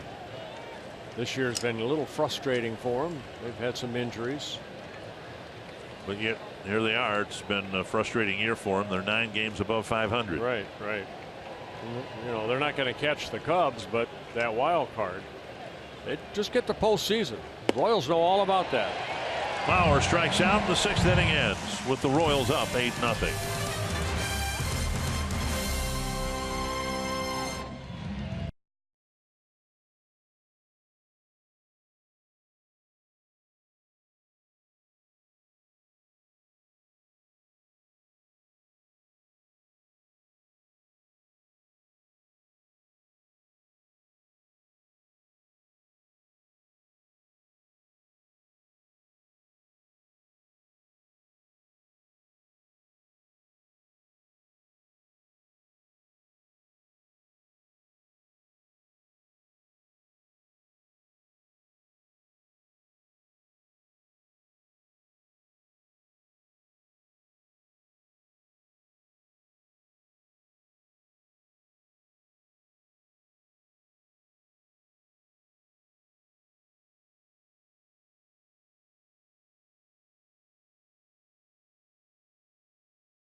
Up September 22nd, Ryder Cup night at Target Field. A limited number of Ryder Cup theme night ticket packages are available that include a game ticket and Ryder Cup themed Twins cap.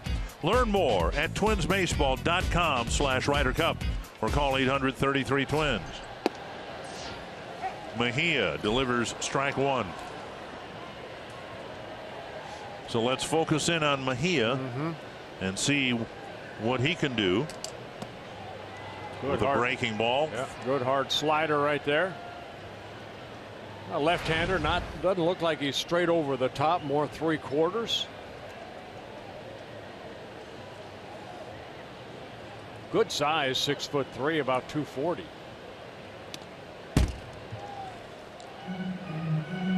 One and two. That was a changeup right there.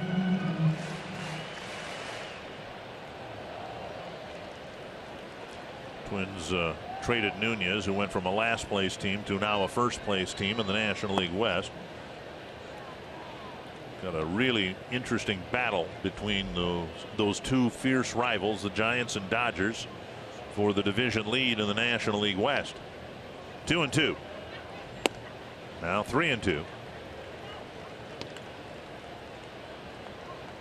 And the loser of the division will very likely be one of the wild card teams. Orlando on deck, and it's run to 3-2 now to Christian Colon. Oh, that hits Mejia. Get it. He recovers and fires. And Plouffe made a heck of a catch, but Colon beat it out. And now let's see the status of Mejia. Yeah, it sounded like it hit his shoe. I've had balls hit up the middle like that. I know. It hit my shoe. I think he's okay. Let's listen to the sound.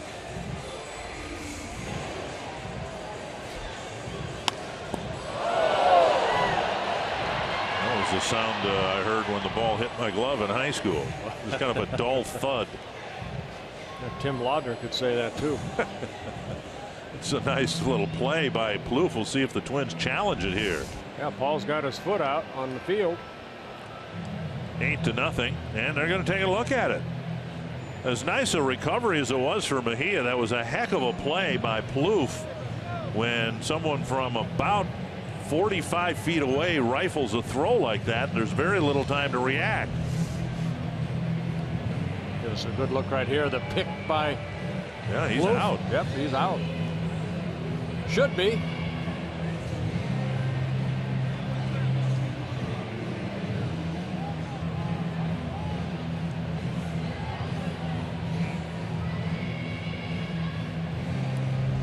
And it's not going to take very long. Here we go. He's out. Oh, nice. Good challenge by the Twins. And a very nice play by Mejia and Plouffe. One down in the 6th, and that'll bring up Orlando.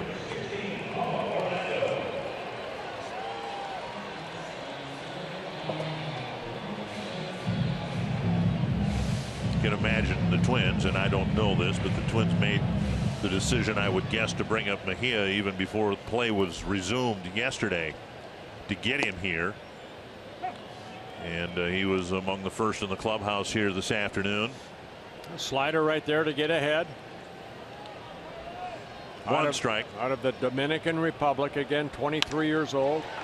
And a line drive to right. Orlando has his first hit, breaking a long 0 for 19 skid.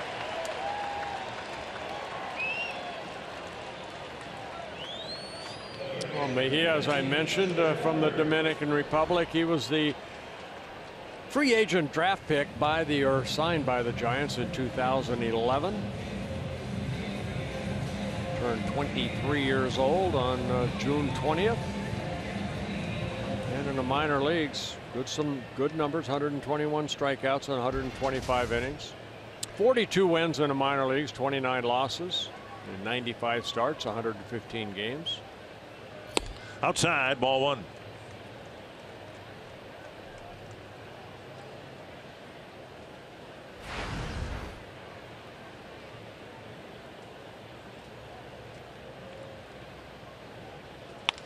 And another one off the other leg into center field. And the Royals have runners at first and third. One out. And Mejia appears to be okay after a glancing blow with another hot shot up the middle. Sometimes, you know, a major league debut, do I have a target near me? It's like it hit off the right shin area and then deflected into center field. So Cuthbert picks up his second hit. Royals with 13 hits. There's only one out in the 6th.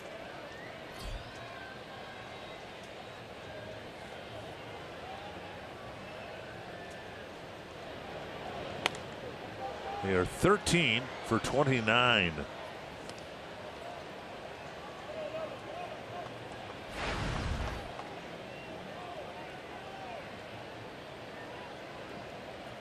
One strike to Kane.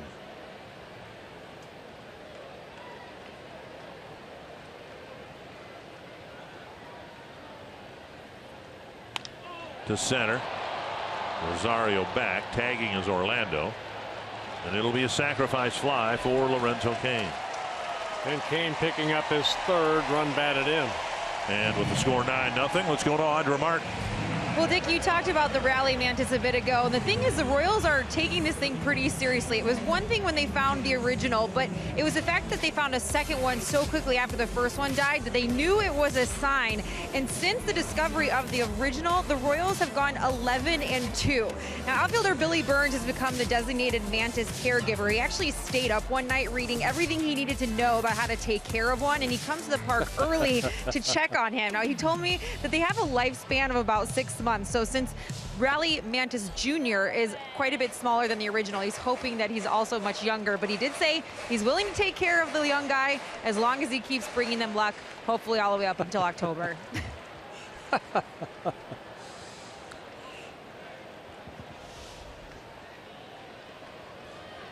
Here's Hosmer. Ball one. Those things are hot. Look at it.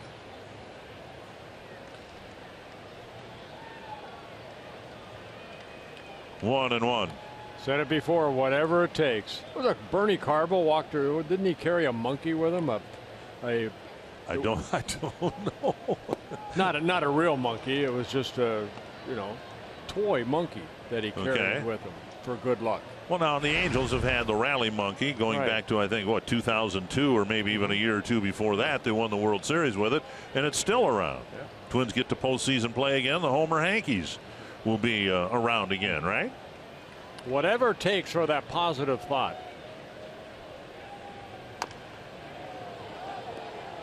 The rallying cry in Pittsburgh in '79 was Sister Sledge and We Are Family, right? That was a song, a good luck song that you guys had. Yes. It helped get me a ring. We are family. So here in Kansas City, at least for right now, the Rally Mantis. And a base hit to left. Third hit of the inning. And now Kendrys Morales. Cuthbert goes to second base. You know what? I'm looking at Mejia, and I see a little bit of Francisco Liriano in him. If you look at his delivery, now Liriano was a little slimmer, I guess, but the way that he brings that foot up and doesn't recoil as bad as Liriano did. You need to understand, this is the first time Neil Allen's seen this guy pitch. He wasn't in camp with the Twins, so we're all kind of watching and learning as we go. Strike one on the outside corner. And that's kind of the way that Liriano came at his release point. Not over the top, more three-quarter, sidearm a little bit.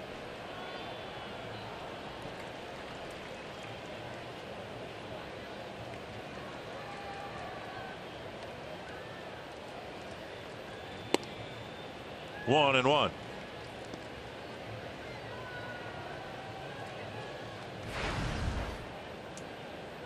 Mejia, 559 minor league innings. He had 482 strikeouts, only 133 walks. So throws that ball around the plate. Down and away, missing 2 and 1. He tried that backdoor slider.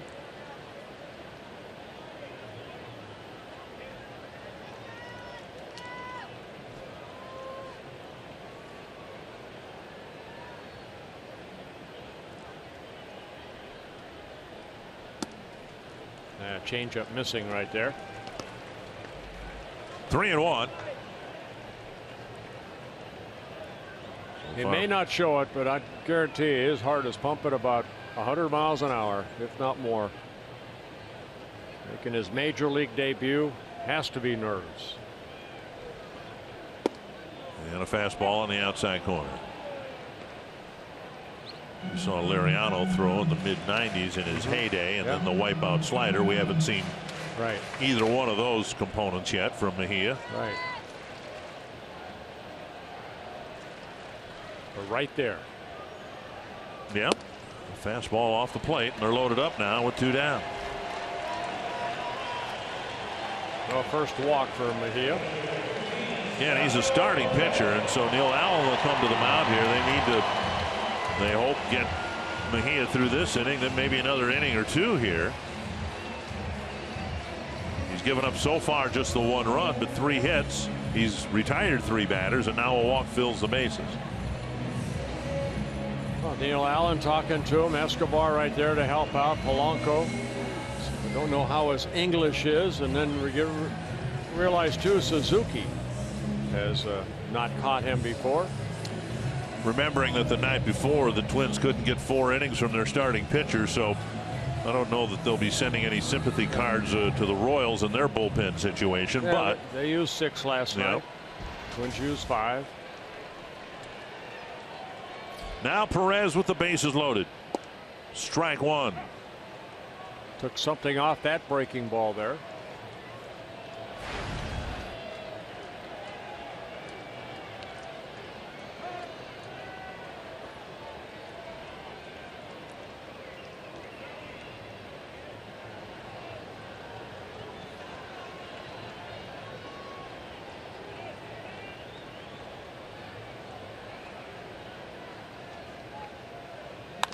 Popped up left field into the twilight. And Polanco stays with it. Grossman was playing back by the warning track. And Polanco ends the inning. Another run for the Royals with the rally mantis. Give me 5.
The game, and it is all Kansas City. Yeah, 14 hits for the Royals, 3 runs in the 3rd inning off of Hector Santiago. The big blow off the bat of Lorenzo Cain with a 2-run double made it a 3-0 lead.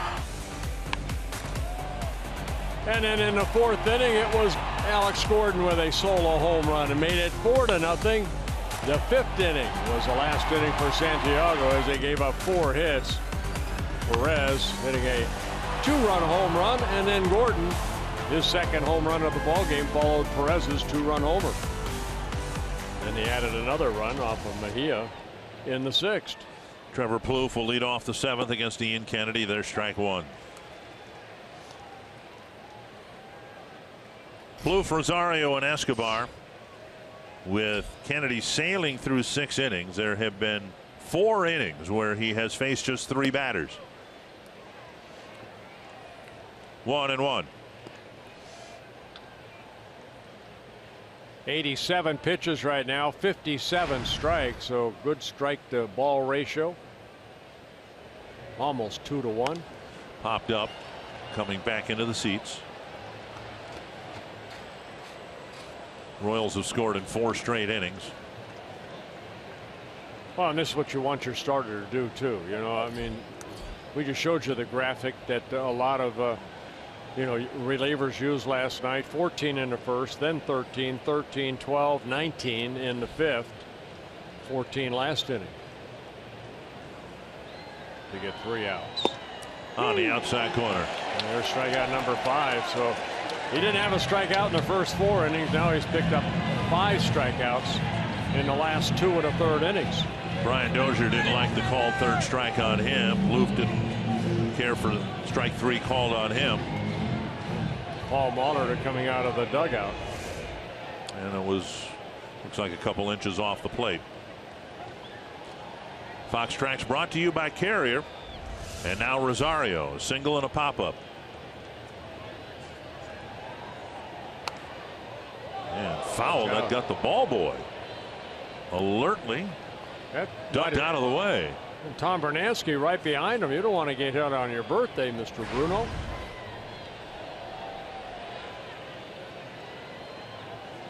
That went right through the on-deck circle. If Escobar had been there, he'd have gotten drilled. Here's a fly ball to center.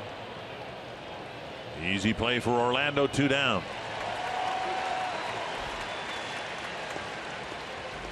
And that will bring up Escobar, who has 2 of the 3 Twins hits. Yeah, I'm just looking at my book. There's only been 1 ground ball out, and that was a double play off of Suzuki. Everything else, the 5 strikeouts, everything else has been hit in the air.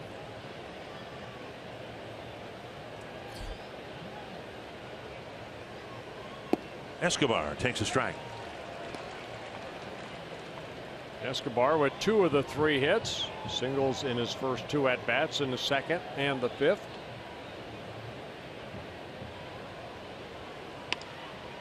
Looped foul will reach the seats, 2 strikes. This is kind of what happened when Dylan G was on the mound. Just really quick innings, handful of pitches and 3 outs.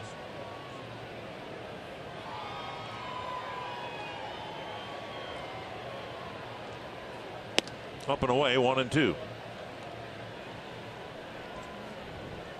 Well, Kennedy again making his 229th major league start. He has only 2 complete games in his career. 1 shutout, that coming in 2011 when he was with the Diamondbacks against the Phillies in Arizona. Up high, close pitch, 2-2. He's approaching the 100 pitch count. This will be pitch number 96.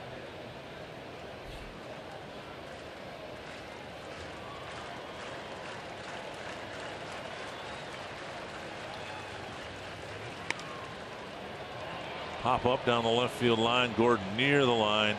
And another fly ball out. And another 1-2-3 inning for Ian Kennedy.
Greater coverage of baseball. Chris Sale with plenty of run support and 7 shutout innings, trying to pick up his first win in his last 6 starts. He'd been struggling. Cespedes with 2 more home runs off the disabled list, hitting the ball well. And Evan Longoria with number 28 tonight. Alex Gordon has hit home runs in his last 2 at bats, solo home runs in each case, once in the 4th, once in the 5th. Both of those were against Hector Santiago. Now Adalberto Mejia. This is inside 2-0. It'll be the bottom third of the Kansas City lineup. Gordon, Escobar, and Colon. Mejia faced 7 men, giving up a run in the 6th. And now backing out of play. Not that it matters, but I lost that ball in the twilight as it went up.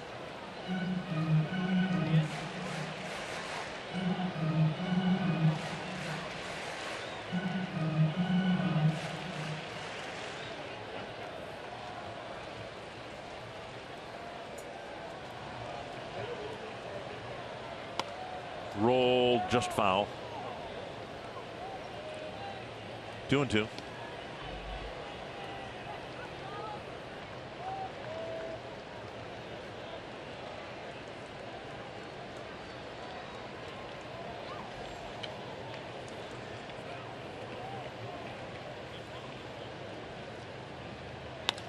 To right and deep. Back is Santana. Can't make the play, and it bounces over the wall for a ground rule double. Yeah, that ball had some top spin on it right there. Gordon having a great night at the plate. Home run in the 4th, home run in the 5th, and right here a double.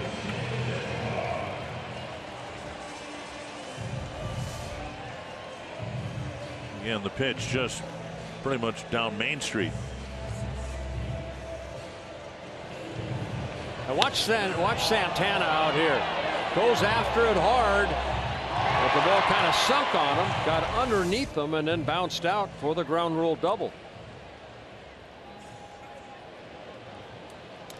Now Escobar, a couple of hits again tonight. Royals with 15 hits. And strike one.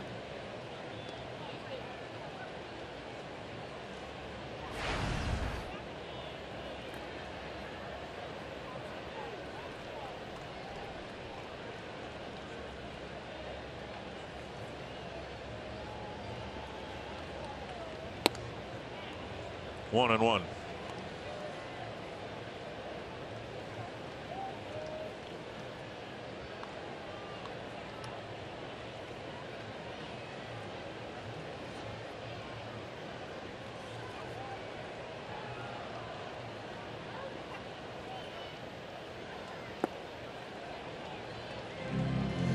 Now back-to-back change-ups missed.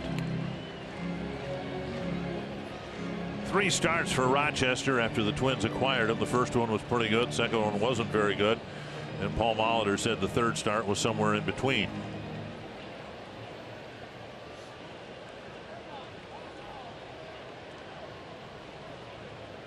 Swing and a miss, 2-2. Called up because the Twins had to protect themselves in the event of another short start from Hector Santiago, and that's exactly what happened. Santiago taken out without completing the 5th inning. Gave up 3 runs in the 2nd, a run in the 4th, and then 4 more in the 5th.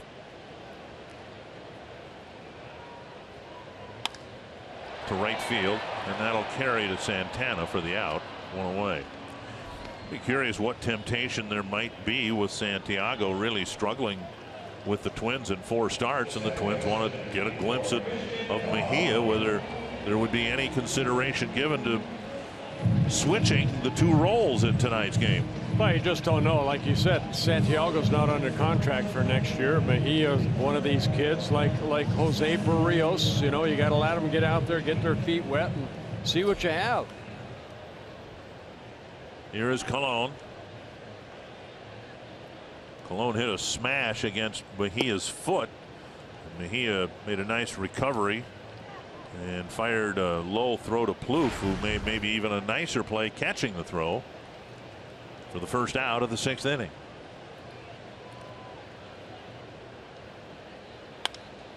Pop up down the left field line. Grossman, Polanco, and Polanco can't catch it, and Grossman has the ball fall out of his glove.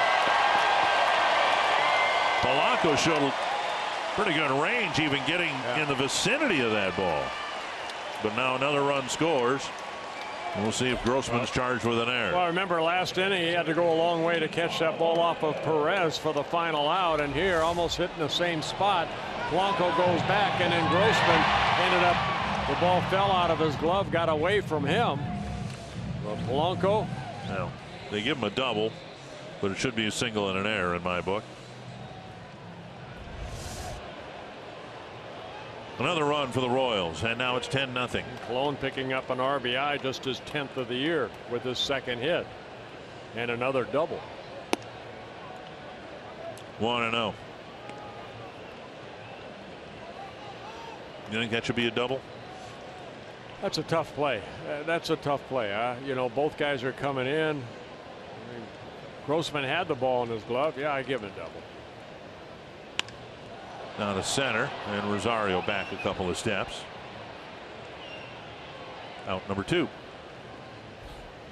This copyrighted telecast presented by the authority of the Minnesota Twins and may not be reproduced or retransmitted in any form. And the accounts and descriptions of this game may not be disseminated without the express written consent of the Minnesota Twins, LLC.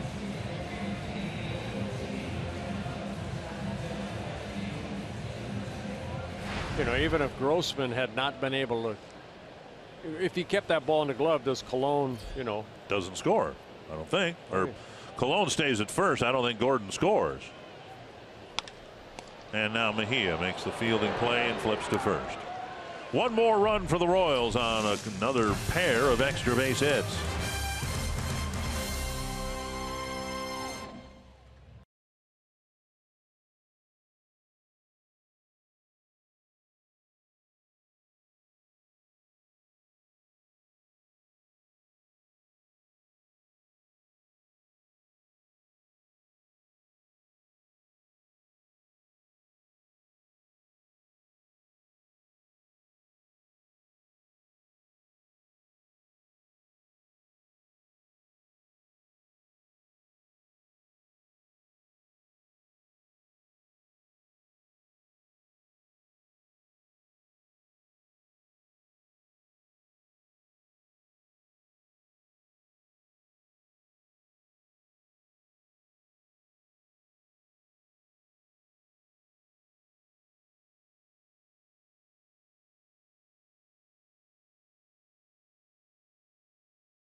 All right, Ian Kennedy sailing along. The Twins haven't made him sweat at all here tonight.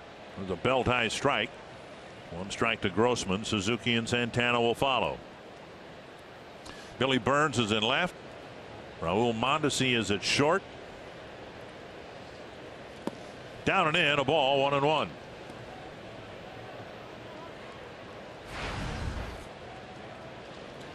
Grossman, first time up. Twins had a chance, believe it or not, to score the first run of the game. First and third, one out, and he popped up a bunt.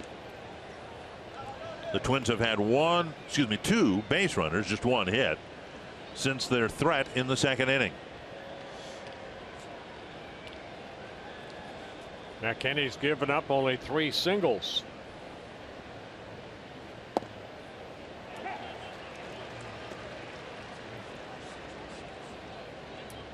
And the pitch count right now at 100. Most pitches he's thrown in a ball game, 116. That back here against the Boston Red Sox back in the middle of May. Full count. Here's where the Twins want Grossman to be a lot more aggressive instead of taking all the called third strikes. Now, Kennedy has not walked anybody, has 5 strikeouts.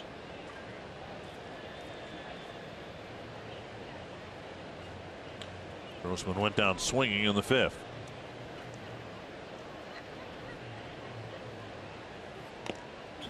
And a foul tip.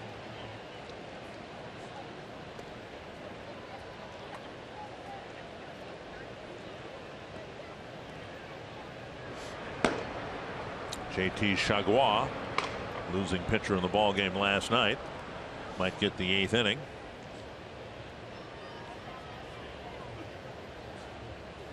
Popped up left side. Mondesi. The outfield grass. One down. And that'll bring up Suzuki. The Twins flex plan gives you the flexibility to choose your games and your number of seats. You can choose in advance, even the day of the game. So don't plan, flex plan. Go to twinsbaseball.com/flex or call 800-33-TWINS to learn more. You can see 2 ground ball outs, both of them on the double play grounder in the 5th. Right, that's it. Everything else in the air. There's a ground ball, but it's a base hit. Suzuki rolls a single up the middle. Just the 4th Twins hit, and they've all been singles. That'll bring up Danny Santana.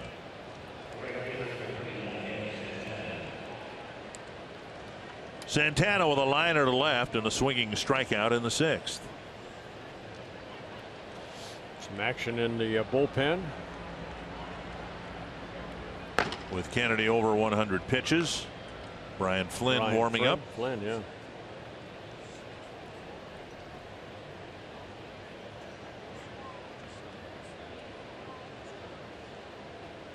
Fouled away. 16 hits for the Royals, just 4 for the Twins. Yeah, we're talking about the fly ball outs, and maybe Santana hit that ball sharply, but most of the fly ball outs have been fly balls. They're not like line drive outs.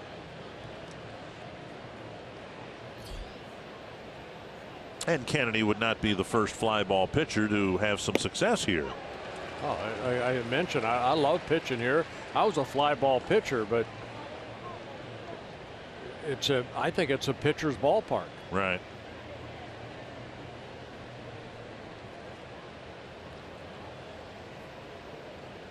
Two strikes to Santana. 2 down. And strikeout number 6. Strikeouts continue to mount for Danny Santana. Brian Dozier will bat. Our carsoup.com trivia question. I gotta believe it's Harmon Killebrew. How about the rat? Gary Gaetti. Justin Morneau. 26 home runs. Yeah.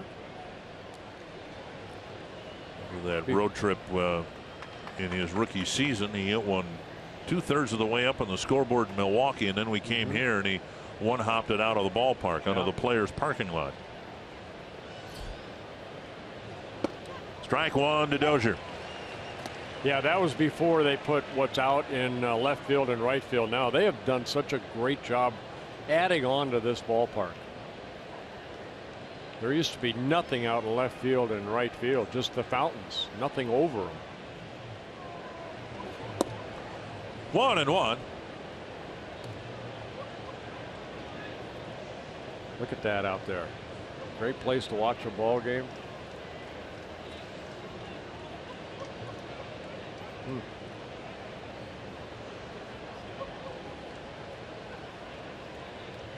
Very nice. On the outside corner, and Dozier shakes his head again. It's to Surewater. And mutters a few things.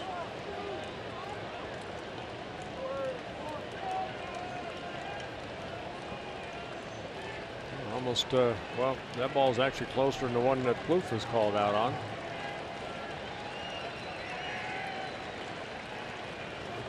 Foul back. Now, if you're Kennedy, what you do is you go a little bit further out and give that umpire an opportunity to ring him up.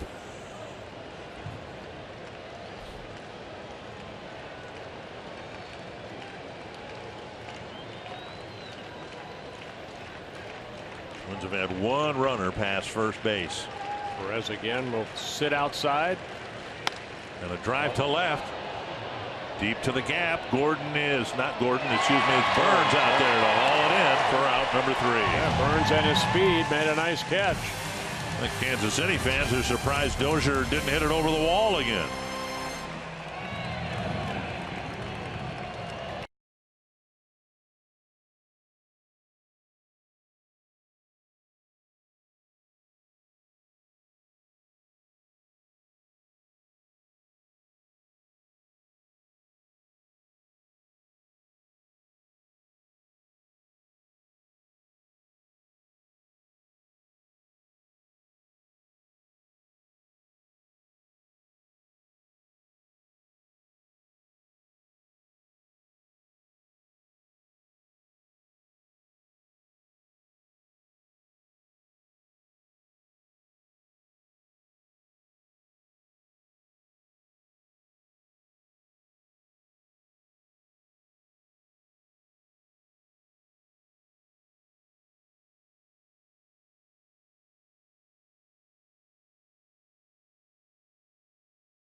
Well, thank you. The Twins will send JT Chargois out there to pitch to the Royals in the 8th inning. Yeah, Chargois ended up getting the loss in that 11-0 ballgame. He faced 3 batters, and it was Hosmer that got the game-winning hit. Gave up a couple hits, walked a guy. Chargois making his 6th relief appearance. First run that he gave up since his recall when Trevor May was put on a disabled list back on the 10th of August of this month. 2-0.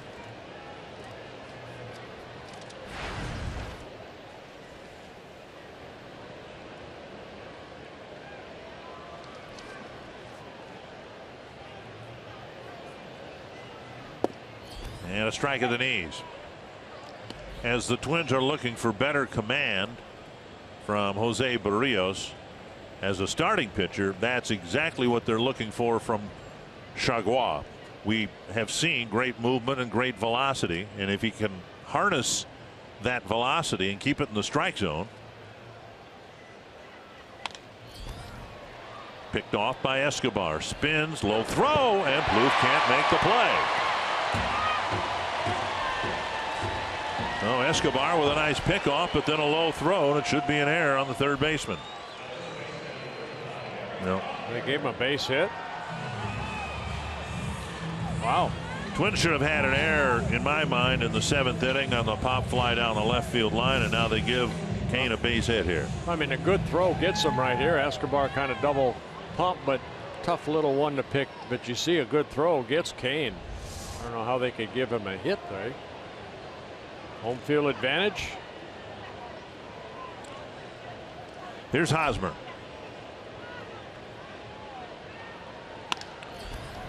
Maybe 2. Dozier. And the Twins get a double play. And for Chargois, he gets a double play. You know, we've seen it. Actually, you know, the opening base hit that started all the trouble in the 11th last night looked to me like it was a pretty good pitch that a good hitter put a good swing on. It was a sinker down and away in the mid-90s. I mean, I think Chargois is going to make an awful lot of money throwing a pitch exactly like the one he threw to start the 11th. To Cuthbert. Yeah. But then he walked Kane, and then the RBI game-winning single by Hosmer. When he fell behind Hosmer. Right. Down and away, ball 1 to Morales. When you have a opening 2 months, 3 months like the Twins have had, then you spend time in the second half of the year looking at Chargois, Mejia, others. And if there are bumps in the road, assuming that Chargois has a great future as a major league relief pitcher, let's get as many bumps on the road out of the way this year. See what you have. Yep. Chargois, 25 years old. John Thomas, Chargois. 1-1. JT. He's got good movement on that fastball, like you mentioned. Number 2 pick for the Twins in 2012 out of Rice University.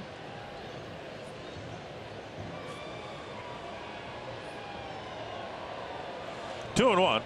He started at AA, moved up to AAA.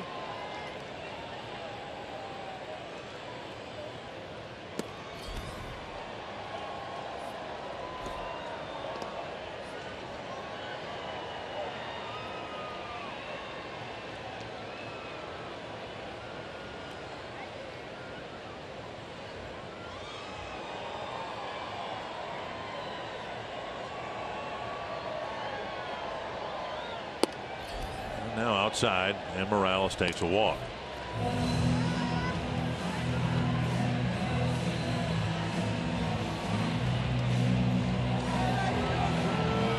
Here is Drew Butera hitting in Perez's spot. Mentioned it last night. Butera having his finest year offensively. He had one at bat last night, flew out to right field. That in the 10th inning. Fouled back, a strike.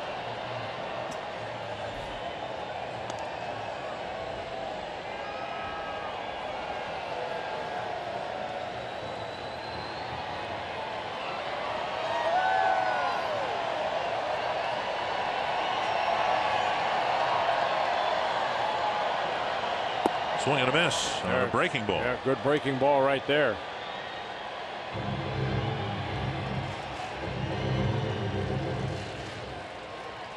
Two strikes to Butera.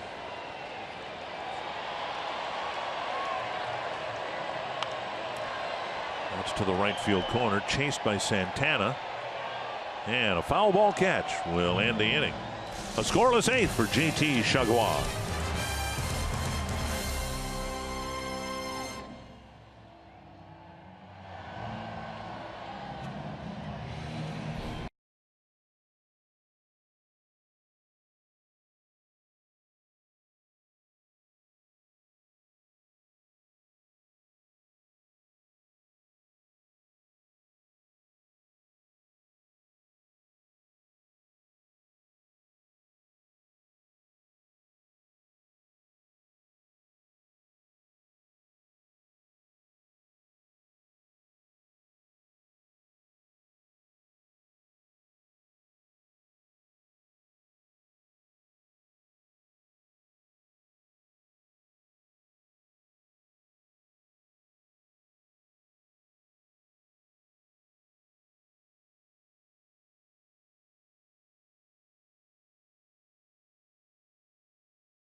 More forearm bashes, smiles, good times for the Royals at the expense of the Minnesota Twins. They're up 10-0. Perez out of the ball game. And now Brian Flynn will try to finish off a two-pitcher shutout. This is where the game, to me, has changed, because I thought Ian Kennedy, I mean, he was awesome here tonight. And because of 112 pitches, there was a one inning he was under duress. No, you're right. You know, and why you wouldn't want to go out there and get a shutout, your own shutout, not a two-man or three-man shutout. But that's where the game has changed. Unbelievable. Polanco will lead off the ninth. Well, Brian Flynn pitched in last night's ball game, 2/3 of an inning. Hard throwing lefty. He had a walk and a strikeout through 9 pitches, 4 first strikes. Polanco, Mauer, and Plouffe are scheduled, but Sano's in the on-deck circle. Looks like he's going to hit for Mauer.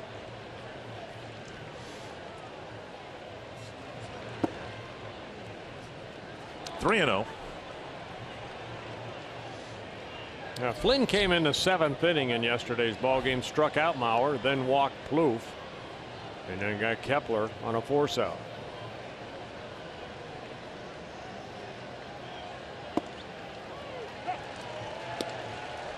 Three and one. Polanco is a right-handed hitter, hitting .316. Came into the game as a left-handed hitter, hitting .314.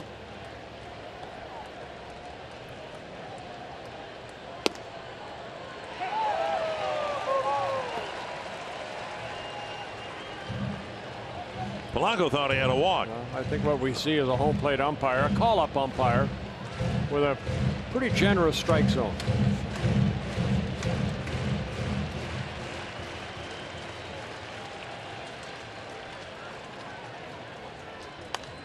Fouled away.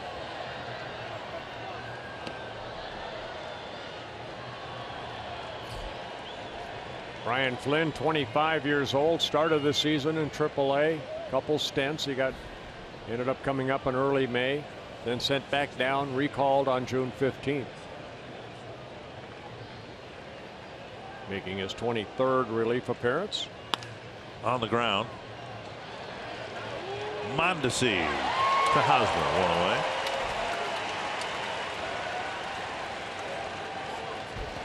Danny Duffy might be the best left-handed pitcher in the American League right now, and I know that's saying a lot, but he's been really, really good, and Irvin Santana has been really, really good for the Twins. That's right. Our guy's been just as good as him. Duffy might be a little bit better, but it should be a good pitching matchup. Talking about Duffy getting some Cy Young votes this year. He's been very, very good. Here is Sano, not in the starting lineup tonight. A chance to get an at-bat for what might be a starting assignment tomorrow.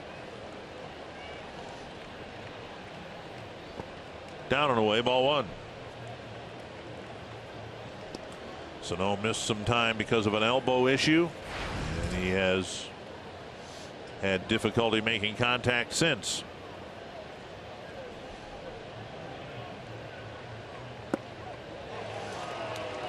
And Miguel Sano 0 for 1 as a pinch hitter.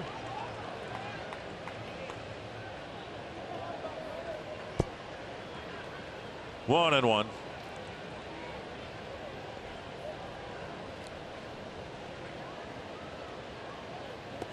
Half swing, 2 and 1.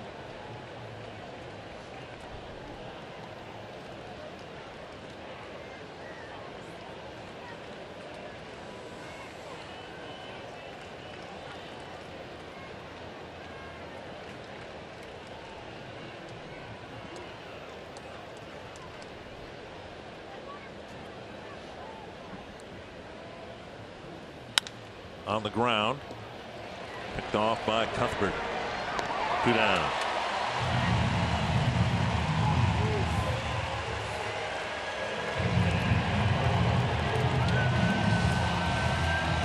And that will bring up Trevor Plouffe. It's been a beatdown so far for the Royals. And I'm talking about the season series. The Twins have won 2 games so far against the Royals. Well, Royals looking for their 5th shutout of the year. And for the Twins, trying not to be shut out for the 3rd time. On the ground. 3 straight losses for the Twins in Kansas City. Well, offensively, Twins didn't do much against Ian Kennedy. He had their number tonight, and it was another bad outing for Hector Santiago. Twins dropped below the 500 mark in August. The Royals are 14-5, and Anthony, the Royals look like a team ready to make a run at a postseason spot again this year.